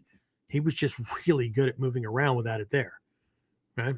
So again, we don't, and maybe I misspoke. We don't expect a weapon, but we don't operate like just because it's not in his hand, he doesn't have one, somebody won't give him one, he won't pick up one, whatever. Okay. So, and again, we have to remember, and then as soon as that weapon is known or whatever, then people get like overly sensitive. That's not going to work either, because then tension is up and whatever. Okay. So the goal isn't to avoid getting cut or shot or punched or kicked or whatever. It's to minimize the amount of damage that's going to occur. Right. It's to survive and to be able to keep moving. Okay. Not be mentally or emotionally overwhelmed and those kind of things. Okay. So, yeah, I've just a couple of incidents along the way in police work and those kind of things. Okay. So the whole idea is that, and I inherited these things from teachers and then street experience and whatnot. my training, the training I did with teachers, and just real world experience has just taught me you need to account for this possibility. Okay. As a matter of fact, it's one of my core 4 here. So not even a possibility, right? I think it's a probability, especially if you start, if you don't end things quickly, right? And you get in some good shots. This guy, people train like he's going to run off or he's going to surrender. Maybe, right? But if you remember, he probably cut you from the herd and he expected an easy win. So if you turn the volume up, you start beating down on him, it's a good likelihood he's going to turn up the volume and he's going to escalate things. Right. And even if he doesn't do it right now, yeah, he runs off. It's kind of like managers in companies that I've talked to when I ask them, what about people, that you've fired before? They go, I don't give them a second thought. Really? What's their life like? Well, I don't know. Okay. Well, then I cite several incidences where these people that day, within a couple of minutes of being fired, and they go out to the parking lot, come right back in, right? Their badge is still active and shit, come right back in. And then just, one of them came back in because he still had the blade on him for the job he was doing, came back in, grabbed the HR manager by the hair and stabbed her in the neck so many times that he almost decapitated her. All was holding her head on her body was a flap of flesh. Okay. That's pretty fucking significant, right? And other ones, it's been weeks, months, years. Life is shit. They determined that was where it happened, where it all got started. And shit happens, right? So I'm not telling people that they have to like manage where everybody is, but to go through your day, like, especially if you've been on the job doing shit like that for a while, or ignoring the guy with friggin' anger. Seriously, right? And I was just laughing with somebody the other day. We were talking about these companies that have, it's one of my new guys. He works in a home building factory, right? And it's funny because this company has one of these banned weapons on site lists, knives, all that kind of shit, right? And he walks around with like tool things on both sides, right? He says, you see the shit that I carry on my side? Like half the stuff in there would be on a banned weapons on site list, but it's what we use to do our job, right? But is this a part of our training, or are we so fixated on traditional that we forget that like human beings, right, especially violent human beings, right, no different than animals? Okay. All right, let me wrap up with this last part here before I open it to questions again here. So, and truth number 4, or this fourth condition, is that you're quite likely to handle multiple attackers. Okay, this is not a one-on-one cage match. This is not a planned boxing match, MMA, whatever. Okay, it's a chaotic ambush. Okay, and human beings are pack animals. Okay? And the lower you go down the food chain, or not the food chain, but the class and civilized chain, right? The more animalistic human beings are. And anybody that's in law enforcement or EMS or healthcare, those kind of things, you see it all the time. Okay. And so, even if we're in the dojo and we're training and we're doing a kata, or we're doing a technique or whatever, and it looks like mano a mano, it looks like a one-on-one kind of thing, right? There's still mindset stuff that we should be doing. It's again, I'm coming back to Zanshin, okay? Because being fixated on one attacker is a fatal mistake. Okay, I did a whole couple of episodes on Zanshin and this maintaining awareness before, during, after, and not just on him and what he might have, but moving around, not just to stay in motion and make his job more difficult, but to give myself a more panoramic view of my surroundings so I can take stock of who's where and what I might be picking up, where might there be weapons that I might be able to grab, he might be able to grab, those kind of things, right?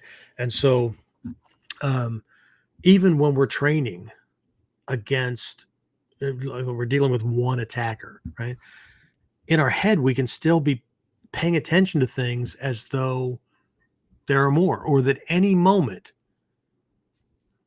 one or more of his friends could enter the fight, right? And so we have to be careful where we're not, again, getting involved in this sport mindset where it's 2-minute rounds, 5-minute rounds, multiple rounds, that kind of thing, right?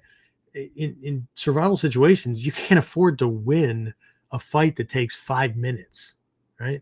You can't afford to win a fight that it's going to go beyond 10 to 30 seconds, right? You're going to get flanked quickly. So we're right back looping back to number one, right? So, I mean, even in Togakude school, right? This is a huge part of Togakude taijutsu training, right? Where you go from unarmed stuff, which is basically hit and run tactics, right? Do it, get the hell out, right? Or go into hiding and then, escape another time or whatever, right? But when you go to unarmed against sword, and it's muto dori, but you might have shuriken or you might have Mitsubishi, that kind of thing, but you certainly don't have sword on sword or whatever, right?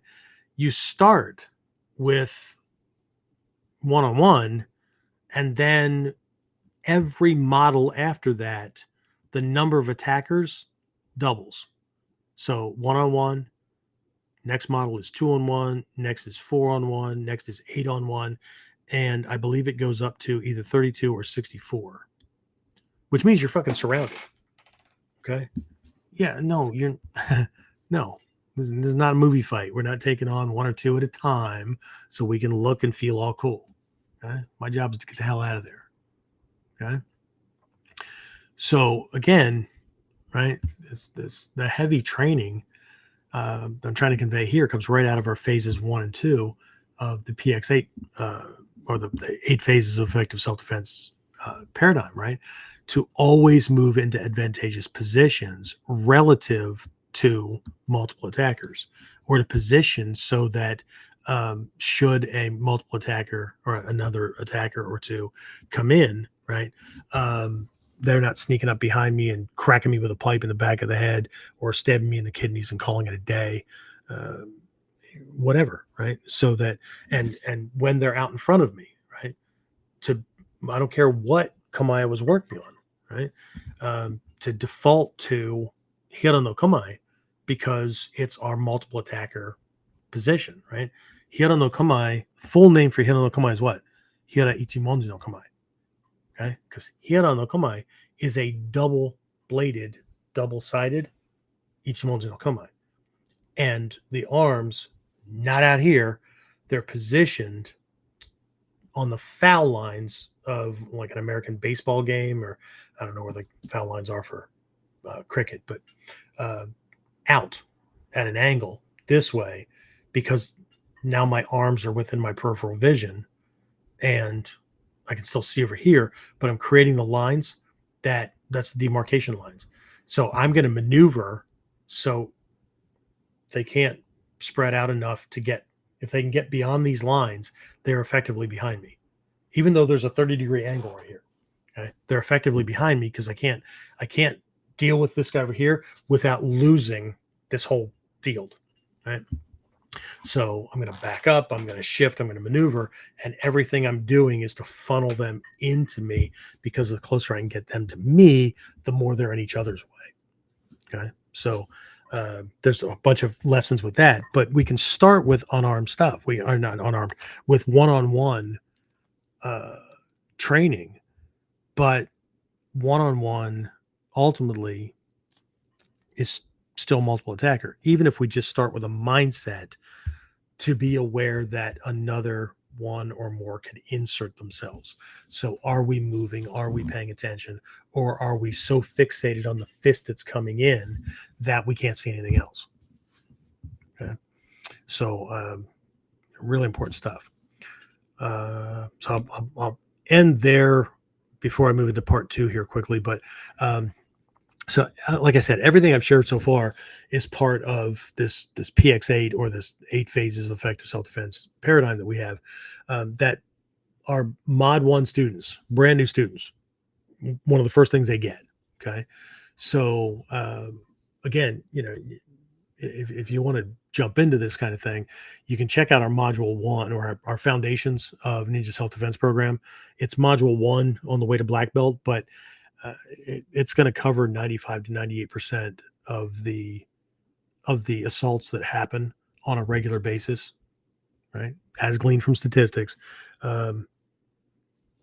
Because there are certain attacks that are the probability factors, right? And based on the way Ninpo Taijutsu works, these are the things that are easily covered by what we consider to be basics. So somebody doesn't have to be around for, weeks or months or years or whatever to be able to handle the techniques that we're covering in that program. James, the URL that I pulled up for this, if you can put it in the chat, is the Foundations of Ninja Self-Defense program. I know we have multiple pages or whatever, but it was a simple one on the onlineninjaacademy.com. So it's not the one that has the module 1 thing. We have multiple pages, but so if you go over to onlineninjaacademy.com and then /foundations of Ninja Self-Defense program, there's a hyphen dash in between each of those. Cool. All right. So I don't know if you can multitask, but questions, comments, anything up to this point? Even, Sensei, you're full of shit. Not based on my experience, but go ahead. Trinity just said, I had never considered having a mental layout of multiple attackers while in the dojo. I'll definitely have to work on building that into my movements and the awareness practice while in class. Yeah, my daughter's moving out into the 3-letter agency world and stuff. So, yeah, it's a good thing now I don't have to convince her to train. She just jumps into things. So I appreciate that a lot. Anybody? Nothing else? Is that it? That's it right now. All right. Well, let's move into part 2 then. This will be quick. All right. So let's take a look at 3 tactics to end a situation quickly. And I'm going to kind of sandwich what I would consider to be the priority in this. And I'll get to that just because I like to leave open loops. But mostly because people like to know, when you think about ending it, right, they want to beat this guy's ass to end it. So we'll just start there, right? We'll do what everybody wants to do, and then we'll lead into more strategic stuff, right? So anyway, tactic number 1 is to target high, right? As Shoshi Malmstrom used to always say, and other teachers would say it differently, but he would say, your goal is to shut down the controller. Okay. And that means we're going to target from the neck up. That doesn't mean that you can't hit other parts of the body, but if they have to be done first, just like when we do uke nagashi or uke uch, right? Counter strike the arm or whatever. The goal is to disconnect things and to shut down the controller. This doesn't mean you have to kill the person or whatever, but your job is not to win or lose a fight. Your job is to survive a possibly dangerous or deadly situation as quickly as possible, which means, to translate into different words, your job is to be able to effectively stop a human body from effectively being able to get at you as quickly as possible with as few moves as possible. Okay. So the ideal targets that we're going after are from the neck up. Okay. So an escape isn't possible immediately, right? Hint, hint, nudge, nudge. I just used a keyword. You have to shut down their ability to continue. Okay. Again, it's not about killing them. It's not about maiming them, right? It's about creating a situation where they can't function well in your direction. And the quicker you do this, the better. Okay. Going back to the multiple attacker things, right? You don't have a lot of time to be messing around with each individual attacker. Okay. So we need to be able to focus on things, right? So again, main points: head, neck, and highline targets. Okay. Brainstem, spinal shock, oxygen cutoff, psychological shutdown through fear, pain, that kind of thing. Okay. The fight ends when the controller, the brain, can't or won't continue. Okay. Can't is physiological, right? Won't is psycho-emotional. Okay. When he realizes your name's not Phil. Shit, I thought you were Phil. Right? If you remember the old Eddie Murphy movie. So again, we gotta make sure that things happen. And if we do go after other parts of the body, it's to get to that point. Okay. So a lot of you know my background history with, like, when I was a military cop. I got into the military police MOS, that job, on a waiver, because the minimum height, at least then in the U.S. Army, for a military policeman was 5'8". And the reason for that, I came to find out later, was because the average height of an adult male in at least our culture, I think it's, I don't know, 6'10" or 10 feet or whatever in Australia, because they grow tall there, including the women. Based on my experience. Anyway, I could be wrong, but the average height of American male is North American male is 5'8".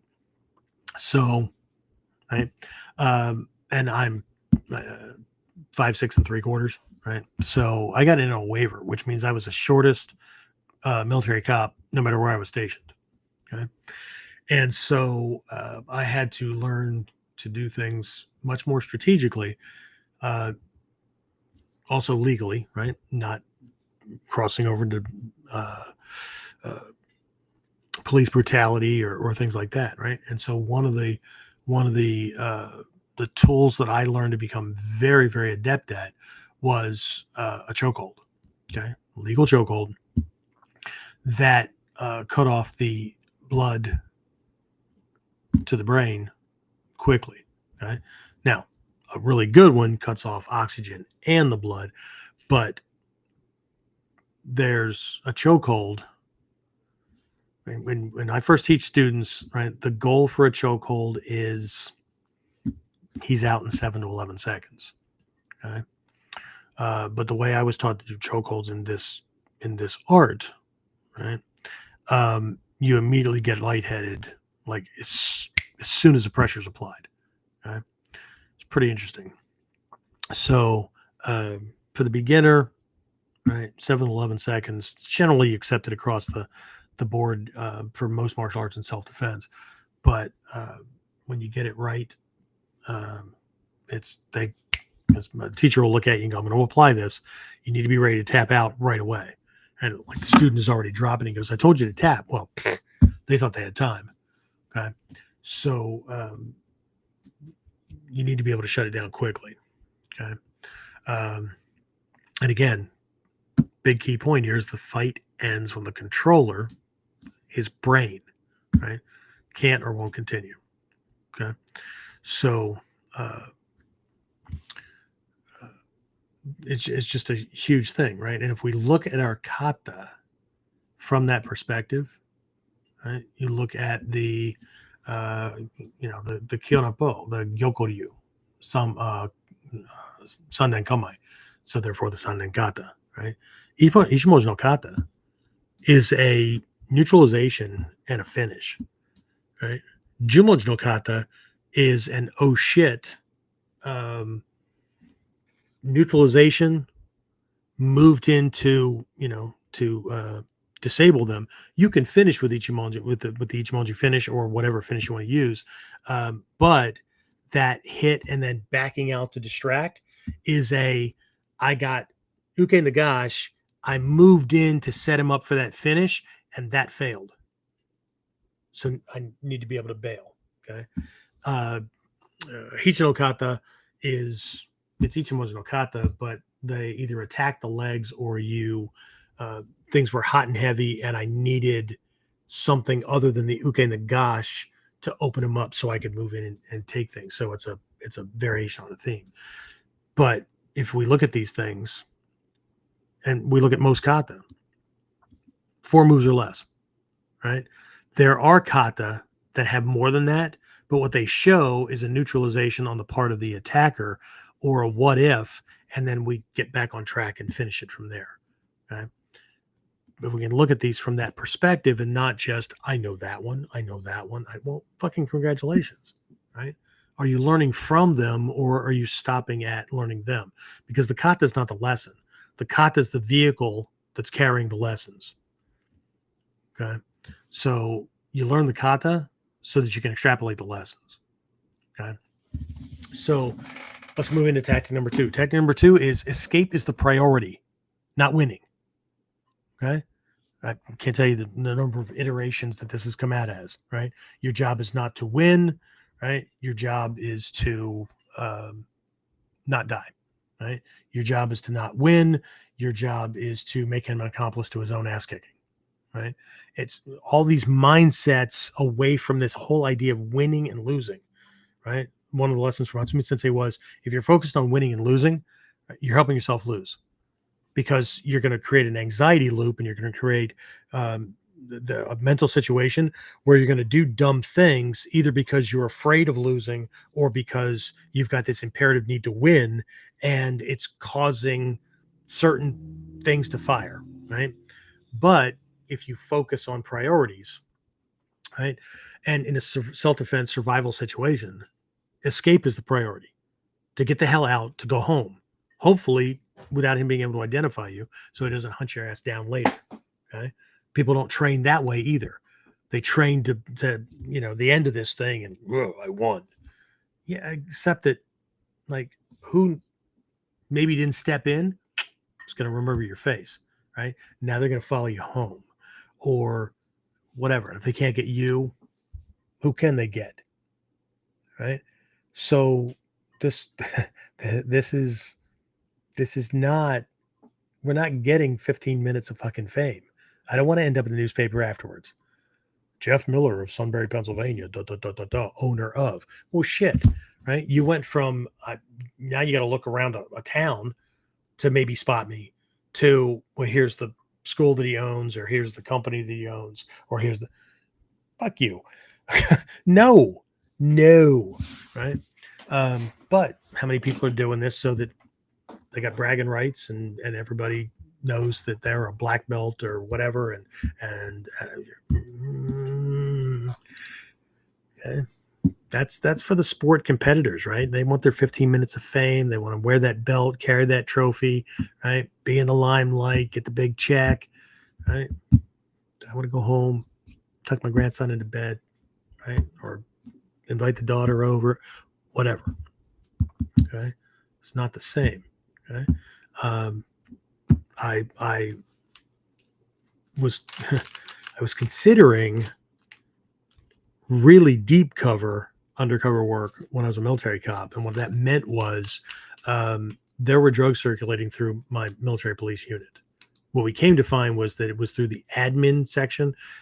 Couldn't find any of the military cops that were involved, but there was this, the support people, some shit going on, right? And so myself and a partner did a kind of a trial run for the criminal investigation division, and they sat down with us and gonna formalize this. And then when we sat down to do it, they came back with, well, we're only going to offer this this formal position to my partner because he was single. It's a troublesome kind of thing, right? And we're not, you can still do it, part-time or this voluntary kind of thing. That's not, it wasn't going to afford me, but more importantly, my family, the layer of protection that he was going to get because he didn't have family, whatever. So we're going to lean in that direction. And I bowed out. because I wasn't worried about me. I was worried about them. And what we're about to engage in were things that, and maybe Carl knows, maybe some other Leos and stuff know in this realm, you don't do for very often or for very long without having to be like reassigned, or the potential of being reassigned, and whether that's going back to uniform or doing something else, or because I was federal, literally being relocated to a different installation. Okay. And because they wouldn't wire that in for the whole family. And I know that, whether you think you can get at me or not, right? No. And there's supposed to be an unwritten rule that, family's off limits and all that, but there are certain elements that we go up against in today's world. And this was in the 80s. So even then too, that they don't follow the fucking rules, that they're criminals, right? I mean, they don't follow the law. So why would you assume that they're going to follow the rules? Right. So, but tactic number 2 is escaping is the priority, right? My point here is if you're trying to win, you're already in trouble. Okay. And so we want to make escape our measuring stick for success, not domination, not submission, right? Your life, your freedom, your family are what's at stake, not ego points. Okay. So again, and even when we're maybe we can't get out, right? It happens really, really fast and we can't escape. Okay. Then I'm doing my technique. I'm getting back to the fight thing, and I want to shut down the controller very quickly so I can get the hell out. Not so I can stay around for the pictures, for the journalist, even for the cops. Right? No. Right? I don't want to be identified, including by the good guys, because all it's going to take is one DA that's running for freaking governor or whatever that is going to run on being tough on crime that decides they're going to turn me into a vigilante, even though that's not true. And this is also why in our 8 phases, our PX8 framework, phase 8 is defending against the legal system or the powers that be. It could be at work or whatever, right? Where I'm going to need to be able to articulate that what I did and demonstrate that what I did fell within self-defense paradigm, or for Leo's use of force doctrine. Otherwise, I could find myself having to defend myself against 3, 6, whatever guys trying to ass rape me in the prison shower. And that's not an option. Thank you very much. Okay. So ultimately, even though we have those 8 phases, and most people think that they're leaning toward phase 6, which is what we cover, right? You can't de-escalate, you can't escape, you can't whatever, right? You're going to have to defend. But even during the defense phase, as far as Ninjutsu is concerned, even during the defense phase, it's to roll things back so that I can escape to safety. Okay, so this is not a static thing, right? So the goal here, it's not about winning or losing. It's getting the hell out of there. Okay, and that is going to dictate how you do things, why you do things, when you do things, right? How long you're going to let this thing last. Because the longer this thing goes on, the more attention it attracts, and the easier it is, right, for his friends to come off the bar stools, for somebody driving by that saw it late, and you're on the winning end of things, and they jump out, and the Good Samaritan becomes an ally to jackwagon criminal thug, and they don't know it, right? Okay, that's the damnedest thing about apologies. You can apologize for wrongs done, but the damage is still done. Okay? We were taught as kids that we apologize and that's supposed to make it all okay. It doesn't make it all okay. Okay? Just like, the criminal being run through the justice system, or you killing him or whatever, doesn't bring your family member back, doesn't bring you back, doesn't know. Okay? I understand the logic. But the logic is to establish a sense of comfort and return peace. But it can't undo the damage. Okay. And tactic number 3 is to not limit yourself to just one technique. And what I mean is one punch, one technique, one move, whatever. Okay. Hit him. And then I'm going to go back to, dude, I said, no. Okay. When we choose to engage, this is just like when I take people to the range and we're doing defensive combat handgun stuff. right? We don't. It's not just fire one shot, right? It's to engage until they lose control of their weapon. It could be one, but I'm not. No. Because I can prove 10 out of 10 times in a court of law that you know the movie scenes are wrong. You know, the ones where you have your weapon on him and his gun's down at the side, and then there's that big dramatic moment, and the good guy, boom, boom, boom. No, best that happens in moments like that because of the action reaction paradigm. No. The best that you'll get out of that is mutual death. Okay. Now, I guess the best that could happen is you can hope that you got winged or he missed with his quick shot.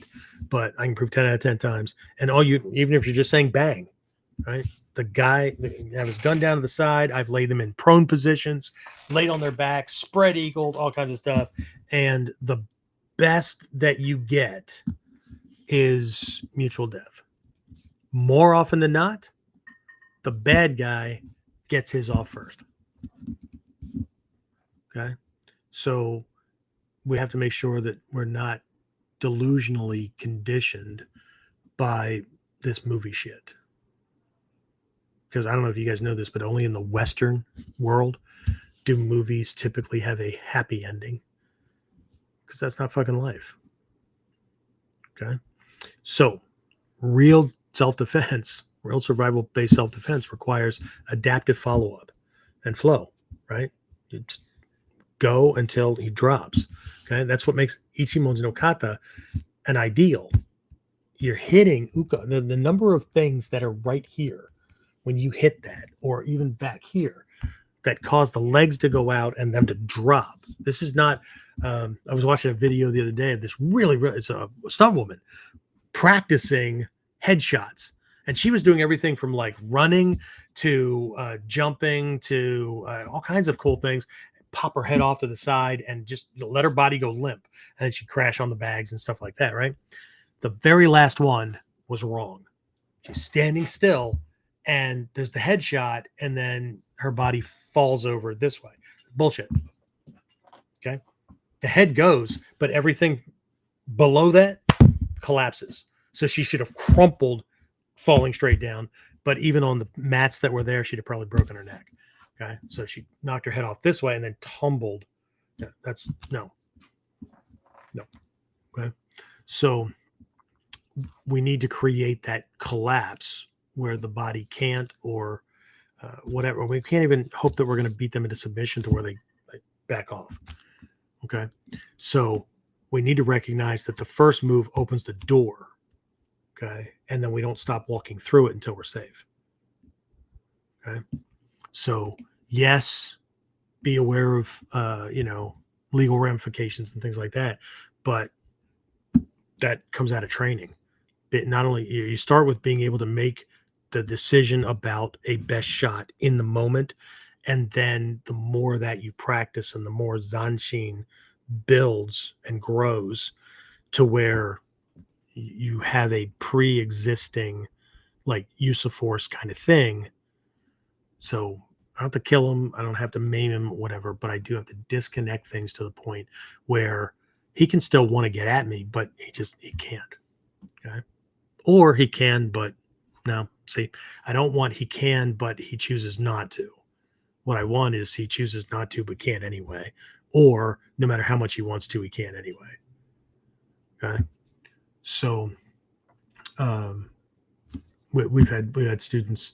I think I told that story in the past where my one of my peers, we and another person were testing, didn't know we were testing, but we're being tested for our Shodan because we had only gone up to test for EQ, our first Q, and next thing you know, we're in the middle of a Shodan thing, and it was an unarmed against knife, and the big part of that was just evading, and even if you got touched or whatever, you keep going, that kind of thing. And my partner, my peer, David, got, and I didn't know about this until later, the knife came across and tagged his belly, right?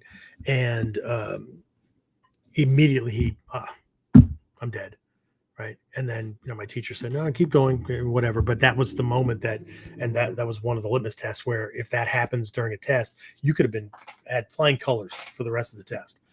But that's a failure. Okay. I know a lot of people are like, no, it's not fair. Yeah, well, you wouldn't want to train in the Gene Con either, because there's certain conditions where that's, no matter how good everything else was, that's a failure point, right? And so, my teacher's point was, no, I think where he touched, caught a belt buckle or caught the snap on the belt or whatever. And the number of times that this came up in knife defense where we were told, any surgeons, go ask them how many scalpels they need to get through the stomach wall of the average person, okay, to get in before it even touches the organs. Okay? I'm not talking about stabbing, I'm talking about cutting, and that's what it was. It was a slash kind of thing, right? So, we need to make sure that we understand that just because we got tagged doesn't mean we're done. Okay. And I'm going to keep charging through because of the time that we're up against. Right. So,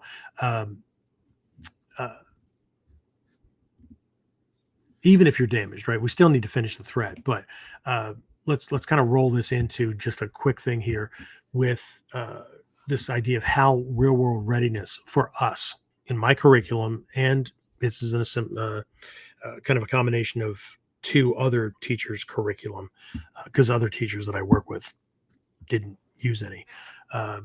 But this real world readiness starts on day one. First class of the students in the dojo, and not just me regurgitating this stuff. I'm talking about the techniques that they learn. Okay. So I know there might be somebody listening that might be wondering, how do you actually train for this?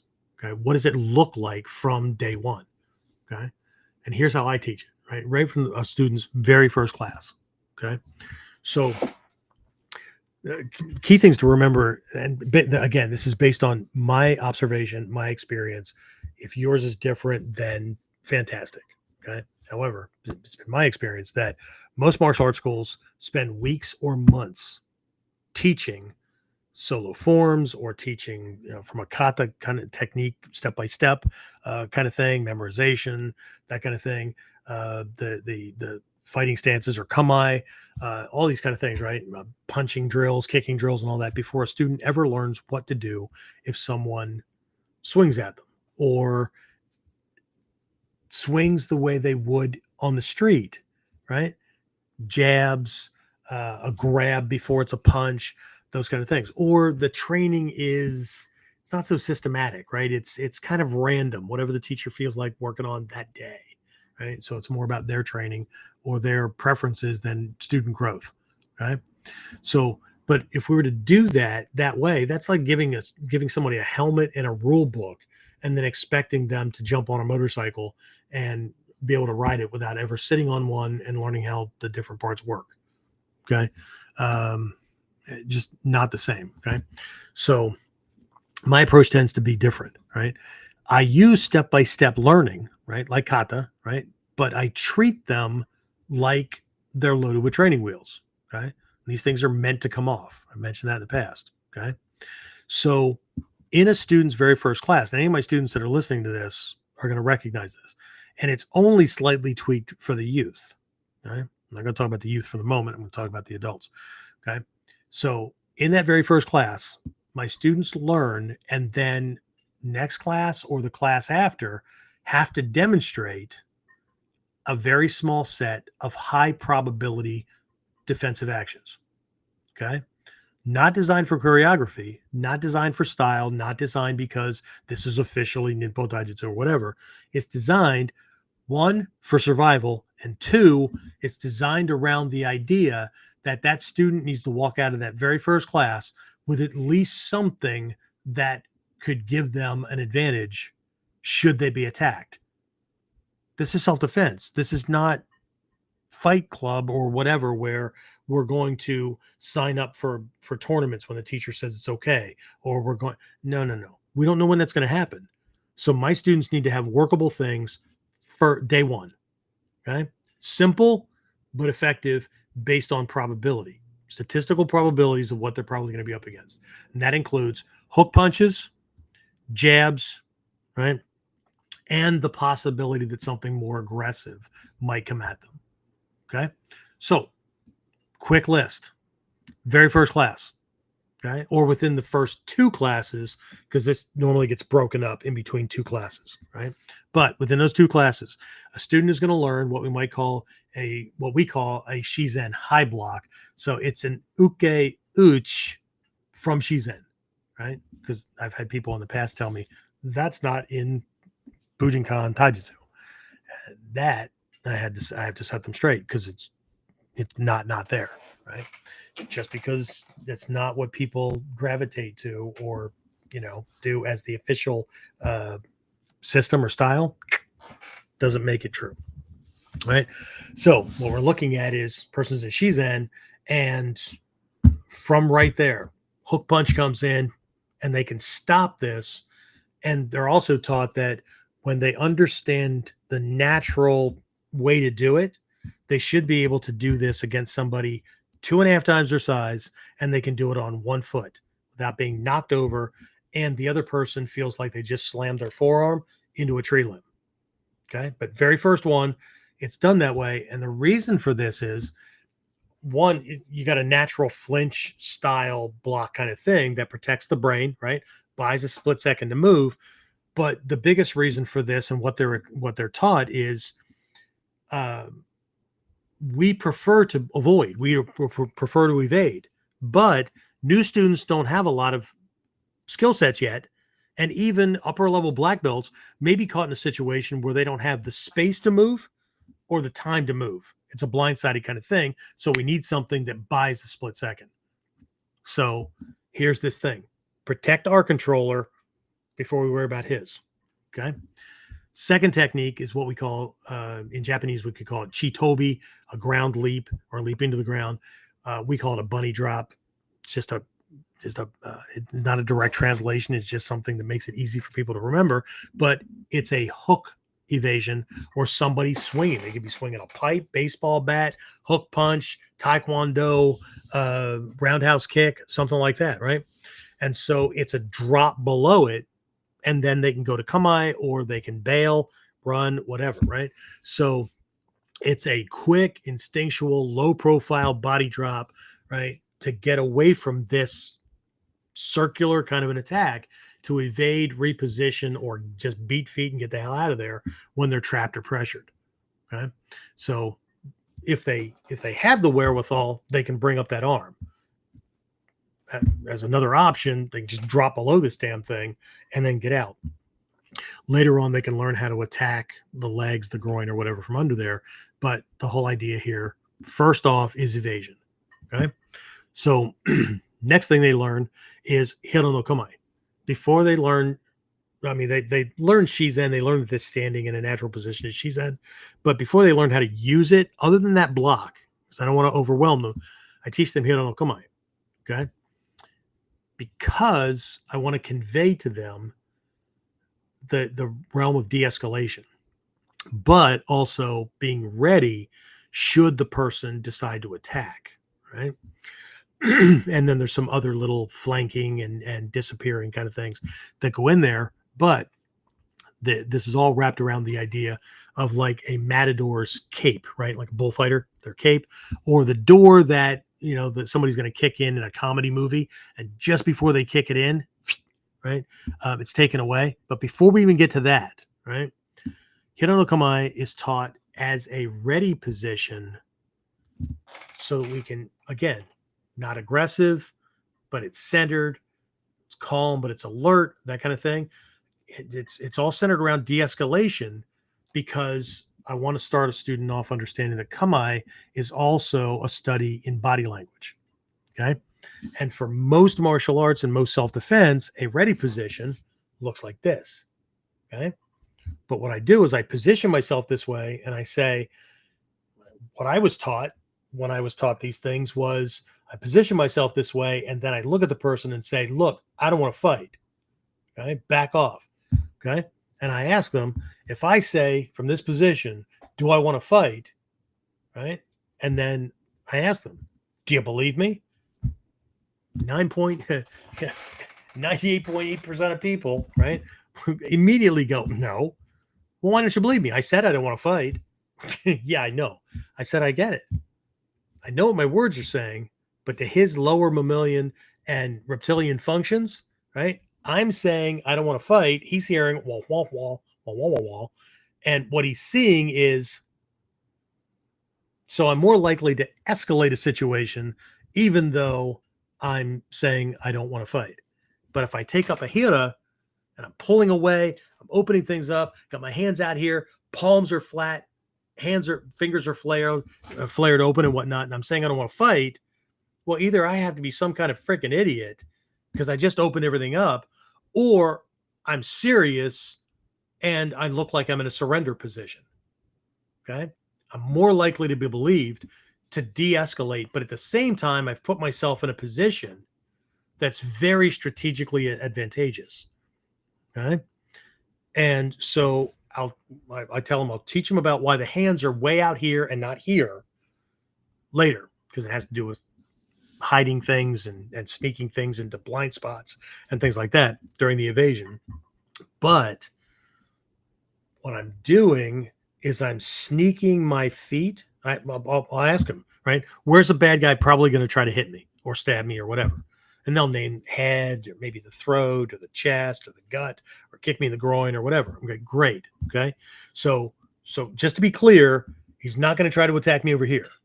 And they look at me like I'm retarded, right? Well, what about over here? You mean like the side of your head? No. Right here. Well, no. Well, how about beside me over here? No. No? Okay. So look where I put my feet. My feet are already in the safe zone. So I don't have to take a step to move the other leg to clear my body. And since I only have to move my body half its width, or my head half its width, I've already snuck my feet by backing up and saying things and fanning my arms and that kind of thing. I've distracted away from the fact that I've already snuck my feet into the safe space. So when he attacks, moving is much more easy. And that leads to the last lesson, which is footwork and tai sabaki, in this case, body turning. Right? Because in ninjutsu, surviving isn't about meeting force with force. Right? It's about not being there when the attack is expected to land. Right?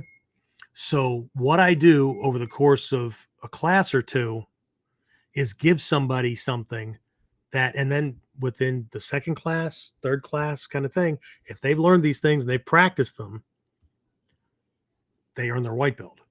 Nope. I don't even give the white belt away for free. Okay. Because I'm vetting also whether they're going to be a good student or not. So I'm giving them core pieces that, if pressed, they could at least evade. They could at least de-escalate. They could at least, right? So this has to start early and strategically and tactically. They're understanding more than just, this is the way we do it. Why? Because it's the way we do it. Because this is our style. Ninjutsu is not a style. Okay? Go back and read or watch videos and stuff from the original days. Okay? That's where all these lessons are pulled from. Okay? The Tenshi Jinoraku no Maki, the Togakure Ninpo book that is generally known now as the Tenshi Jinoraku no Maki, right? That's why these things are listed. It's the core premise. Okay? So that automatically takes us back to the 8 phases framework and this escaping to safety, being able to set things up, right? The foundational movements aren't meant to win a fight. Okay. They're meant to give you the tools to survive the first few seconds, to assess the threat and to move to safety. Okay. It's a whole first step. And it's the whole first section, right? The training in the general awareness, right? That's how the training is set up, right? And then everything from situational awareness to escape to safety, and then we can build de-escalation and all that kind of stuff off out of that. But we need those first couple of seconds, right? And that's all these statistically proven or identified most probable attacks. That's why our module 1 or our foundations of ninja self-defense program, right, doesn't look like most people's initial training, because everybody's trying to do it traditionally, which is fine. But like in today's world in Japan, most people don't have to worry about self-defense or martial arts for self-defense. It's a pretty fucking peaceful country. Okay. On the other hand, I don't know. What about yours? Okay. So again, I'm teaching inside out from day one. Okay. Not just someday in black belt land. Okay. Because like, how long is it going to take somebody to get there? Okay. So again, quick wrap up. Real violence is fast. It's chaotic. It's unforgiving, right? From my perspective, and from Atsumi Sensei's perspective, it's not about winning. It's about not losing your life. Nagato Sensei, right? One of the new Soke, right? He's said over and over in classes, okay? You don't have to win. Just don't lose, okay? And so kind of recap the 4 truths or the 4 conditions or whatever. It's going to happen fast, not just the attacks that are coming in, but the setup, okay? It's you're most likely, the situation is most likely going to be CQC, close quarter combat, right? Likely to include a weapon, maybe not in the beginning, but it could pop up at any point in there. Even after you take the person down, you let him up, tell him to go home.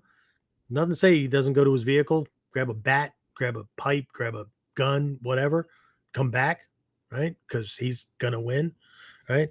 And you need to be prepared for a multiple attacker scenario. I'm not saying it's going to be one, but you need to be prepared. That weapon could, just like a weapon could appear at any point in that paradigm, so can one or more helpers for him. Okay. And then for the 3 tips, target the controller, right? Neck up. You want to stop this as quickly as possible. Escape is the priority, not winning. And never throw just one thing to check it out, right? That work. Okay. You do it until you've established number 1, right? That he can't continue. Okay? And again, it's not about killing him, and it's not about maiming him or whatever. It's about doing something that makes it difficult or nearly impossible for a human body to get at you, no matter how much he might want to, or he can't, even if he doesn't want to, because people can change their minds. Right. So, again, if you're interested in this, no matter how long you've been training, I've got people that were training and made Dan levels and stuff and started again in the foundations program. And well, some of them can tell you, okay, in the new relaunch program, between the techniques, the skill sets, the drills, and the life mastery skills, there are 164 lessons, 164 videos in that program, just that level. Okay. I know for some people that's holy shit. That's all that just to get out of that part so I can do the next part. That's the part that's the foundation. That's the part that will save you against, at least in the States here, 95 to 98% of the assaults that happen every single day, statistically proven, right? And they're easily handled by what we consider to be basics. Okay. The rest of it, this is the probability stuff. Foundations program handles the probability. Everything else in our training handles possibilities. But you have to have more skill. You have to have more ability. You have to be able to assess better. You have to, those kind of things, right?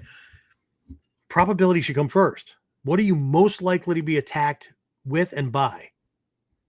If you're not starting there, then, well, how long are you assuming that you have to master things before you can handle what you're most likely to have to deal with? I don't know. I can't speak for you. Okay. So if you want to discuss this more and whatnot, you can drop a comment or a DM or email or whatever, right? But what I'd really like to see in the comment sections is which of the 4 truths, which of those 4 conditions hit hardest for you, or which tactic do you want to start training right now that you definitely have to insert because it's been neglected, ignored, or I never thought about it. Okay. And I'll take a couple now if you want, but so let me just switch my screen here. I know you guys have been seeing me the whole time. I've been looking at my notes. So James, anything, questions, comments, complaints? I'm okay with those too. Just not going to argue over things that I know to be true. No, nothing right now. Okay, well, stew on it for a little bit. See what comes up. Not sure which of these parts I'm going to cover during Whiteboard Wednesday, but we'll dive into it obviously more tactically, strategically, and then during the Friday coaching call, or not the coaching call, the Friday masterclass. Obviously, we'll go into that more deeply. Speaking of masterclasses, last week's topic, I had some drills and things like that planned for the masterclass, and we're still training in the park. It's a really, really hot day. Nobody showed up for class. So I did a couple of things as much as I could do on my own, covering some things with the students that were online. But I did promise that tomorrow night's class would be a part 2 to that, so we could do some of these other things. So any of my guys that are coming to class, we're going to touch on that again. And then that way the folks that NIMPO Masterclass, but more specifically those who buy those Friday Masterclasses or do a tuition thing a la carte, I want to make sure that they got what I promised. So we'll be doing that again during tomorrow's class. All right. So, okay. Let's see. Anything else? No, I don't see anything. Okay. Well, then the last reminder I have is fall camp. The theme is Juposesio, infinite victory, also known as universality of technique. Is October 17th, 18th, 19th. Is that right? And if you go to onlineninjaacademy.com/events, you can get registered for it. There is a live option and there is also a virtual option. And if you can't attend a whole weekend or whatever, just let me know that you need a single day or a single session or whatever. Anything's better than nothing, right? And then we'll get you set up with that. And then our yearly Daikomyosai, done right after the New Year's, is in January. Is that the 9th, 10th, and 11th? Is that right, James? It's always like really close to my birthday. I think it's 9th, 10th, and 11th. That's not set up just yet, but should be by the end of the week. And then folks can get signed up for that. And then we'll have the details, what the theme is and all that wonderful stuff. Okay. So that's it. And also, almost forgot, September 20th, I will be in upstate New York. I will be at Lemoyne College in Syracuse for a one-day seminar. And so I'll have that up as well with the information. That's actually in conjunction with the college that is doing it for their students as a part of a wellness program, covering some self-defense and mindset and things like that. So you don't have to worry about like going through anybody else. I'm setting things up. So anybody that's not associated with the college, but's in the area or wants to be in the area and come in for that, you can actually register through onlineninjaacademy.com. I just need to get that finished so that folks can do that. So that is September 20th of this year. And so I'll be up there. One of my guys, Mike Guzik, is hosting that actually on Lemoyne College grounds. So that'd be cool. And it's inside and it's air conditioned. So just in case it's uncomfortable for folks, Ninja, right? I'll train as long as it's comfortable. Somehow I missed that memo. Now I'm being an ass. Anything else come in before I wrap this up, James? Carl just said thank you. Yeah, cool. Thanks for being on, Carl. I appreciate it. I know you're a busy guy. And the time difference is a little off. I don't know how. I think you're pretty close to the same time zone. Not the same, but maybe same time zone as Japan. So depending on the time of year and whether we're doing the daylight savings or not, it's 12 or 13 hour difference. So it's literally the opposite time of day for them. So anyway, all right, that's it. I'm going to go ahead and wrap this up. I will talk to everybody again next time. Hopefully I'll see you for Whiteboard Wednesday. If not, I will see you next week on KUDEN. Get more of KUDEN Radio, subscribe through your favorite podcasting site, or join our clan of serious modern warriors at onlineninjaacademy.com.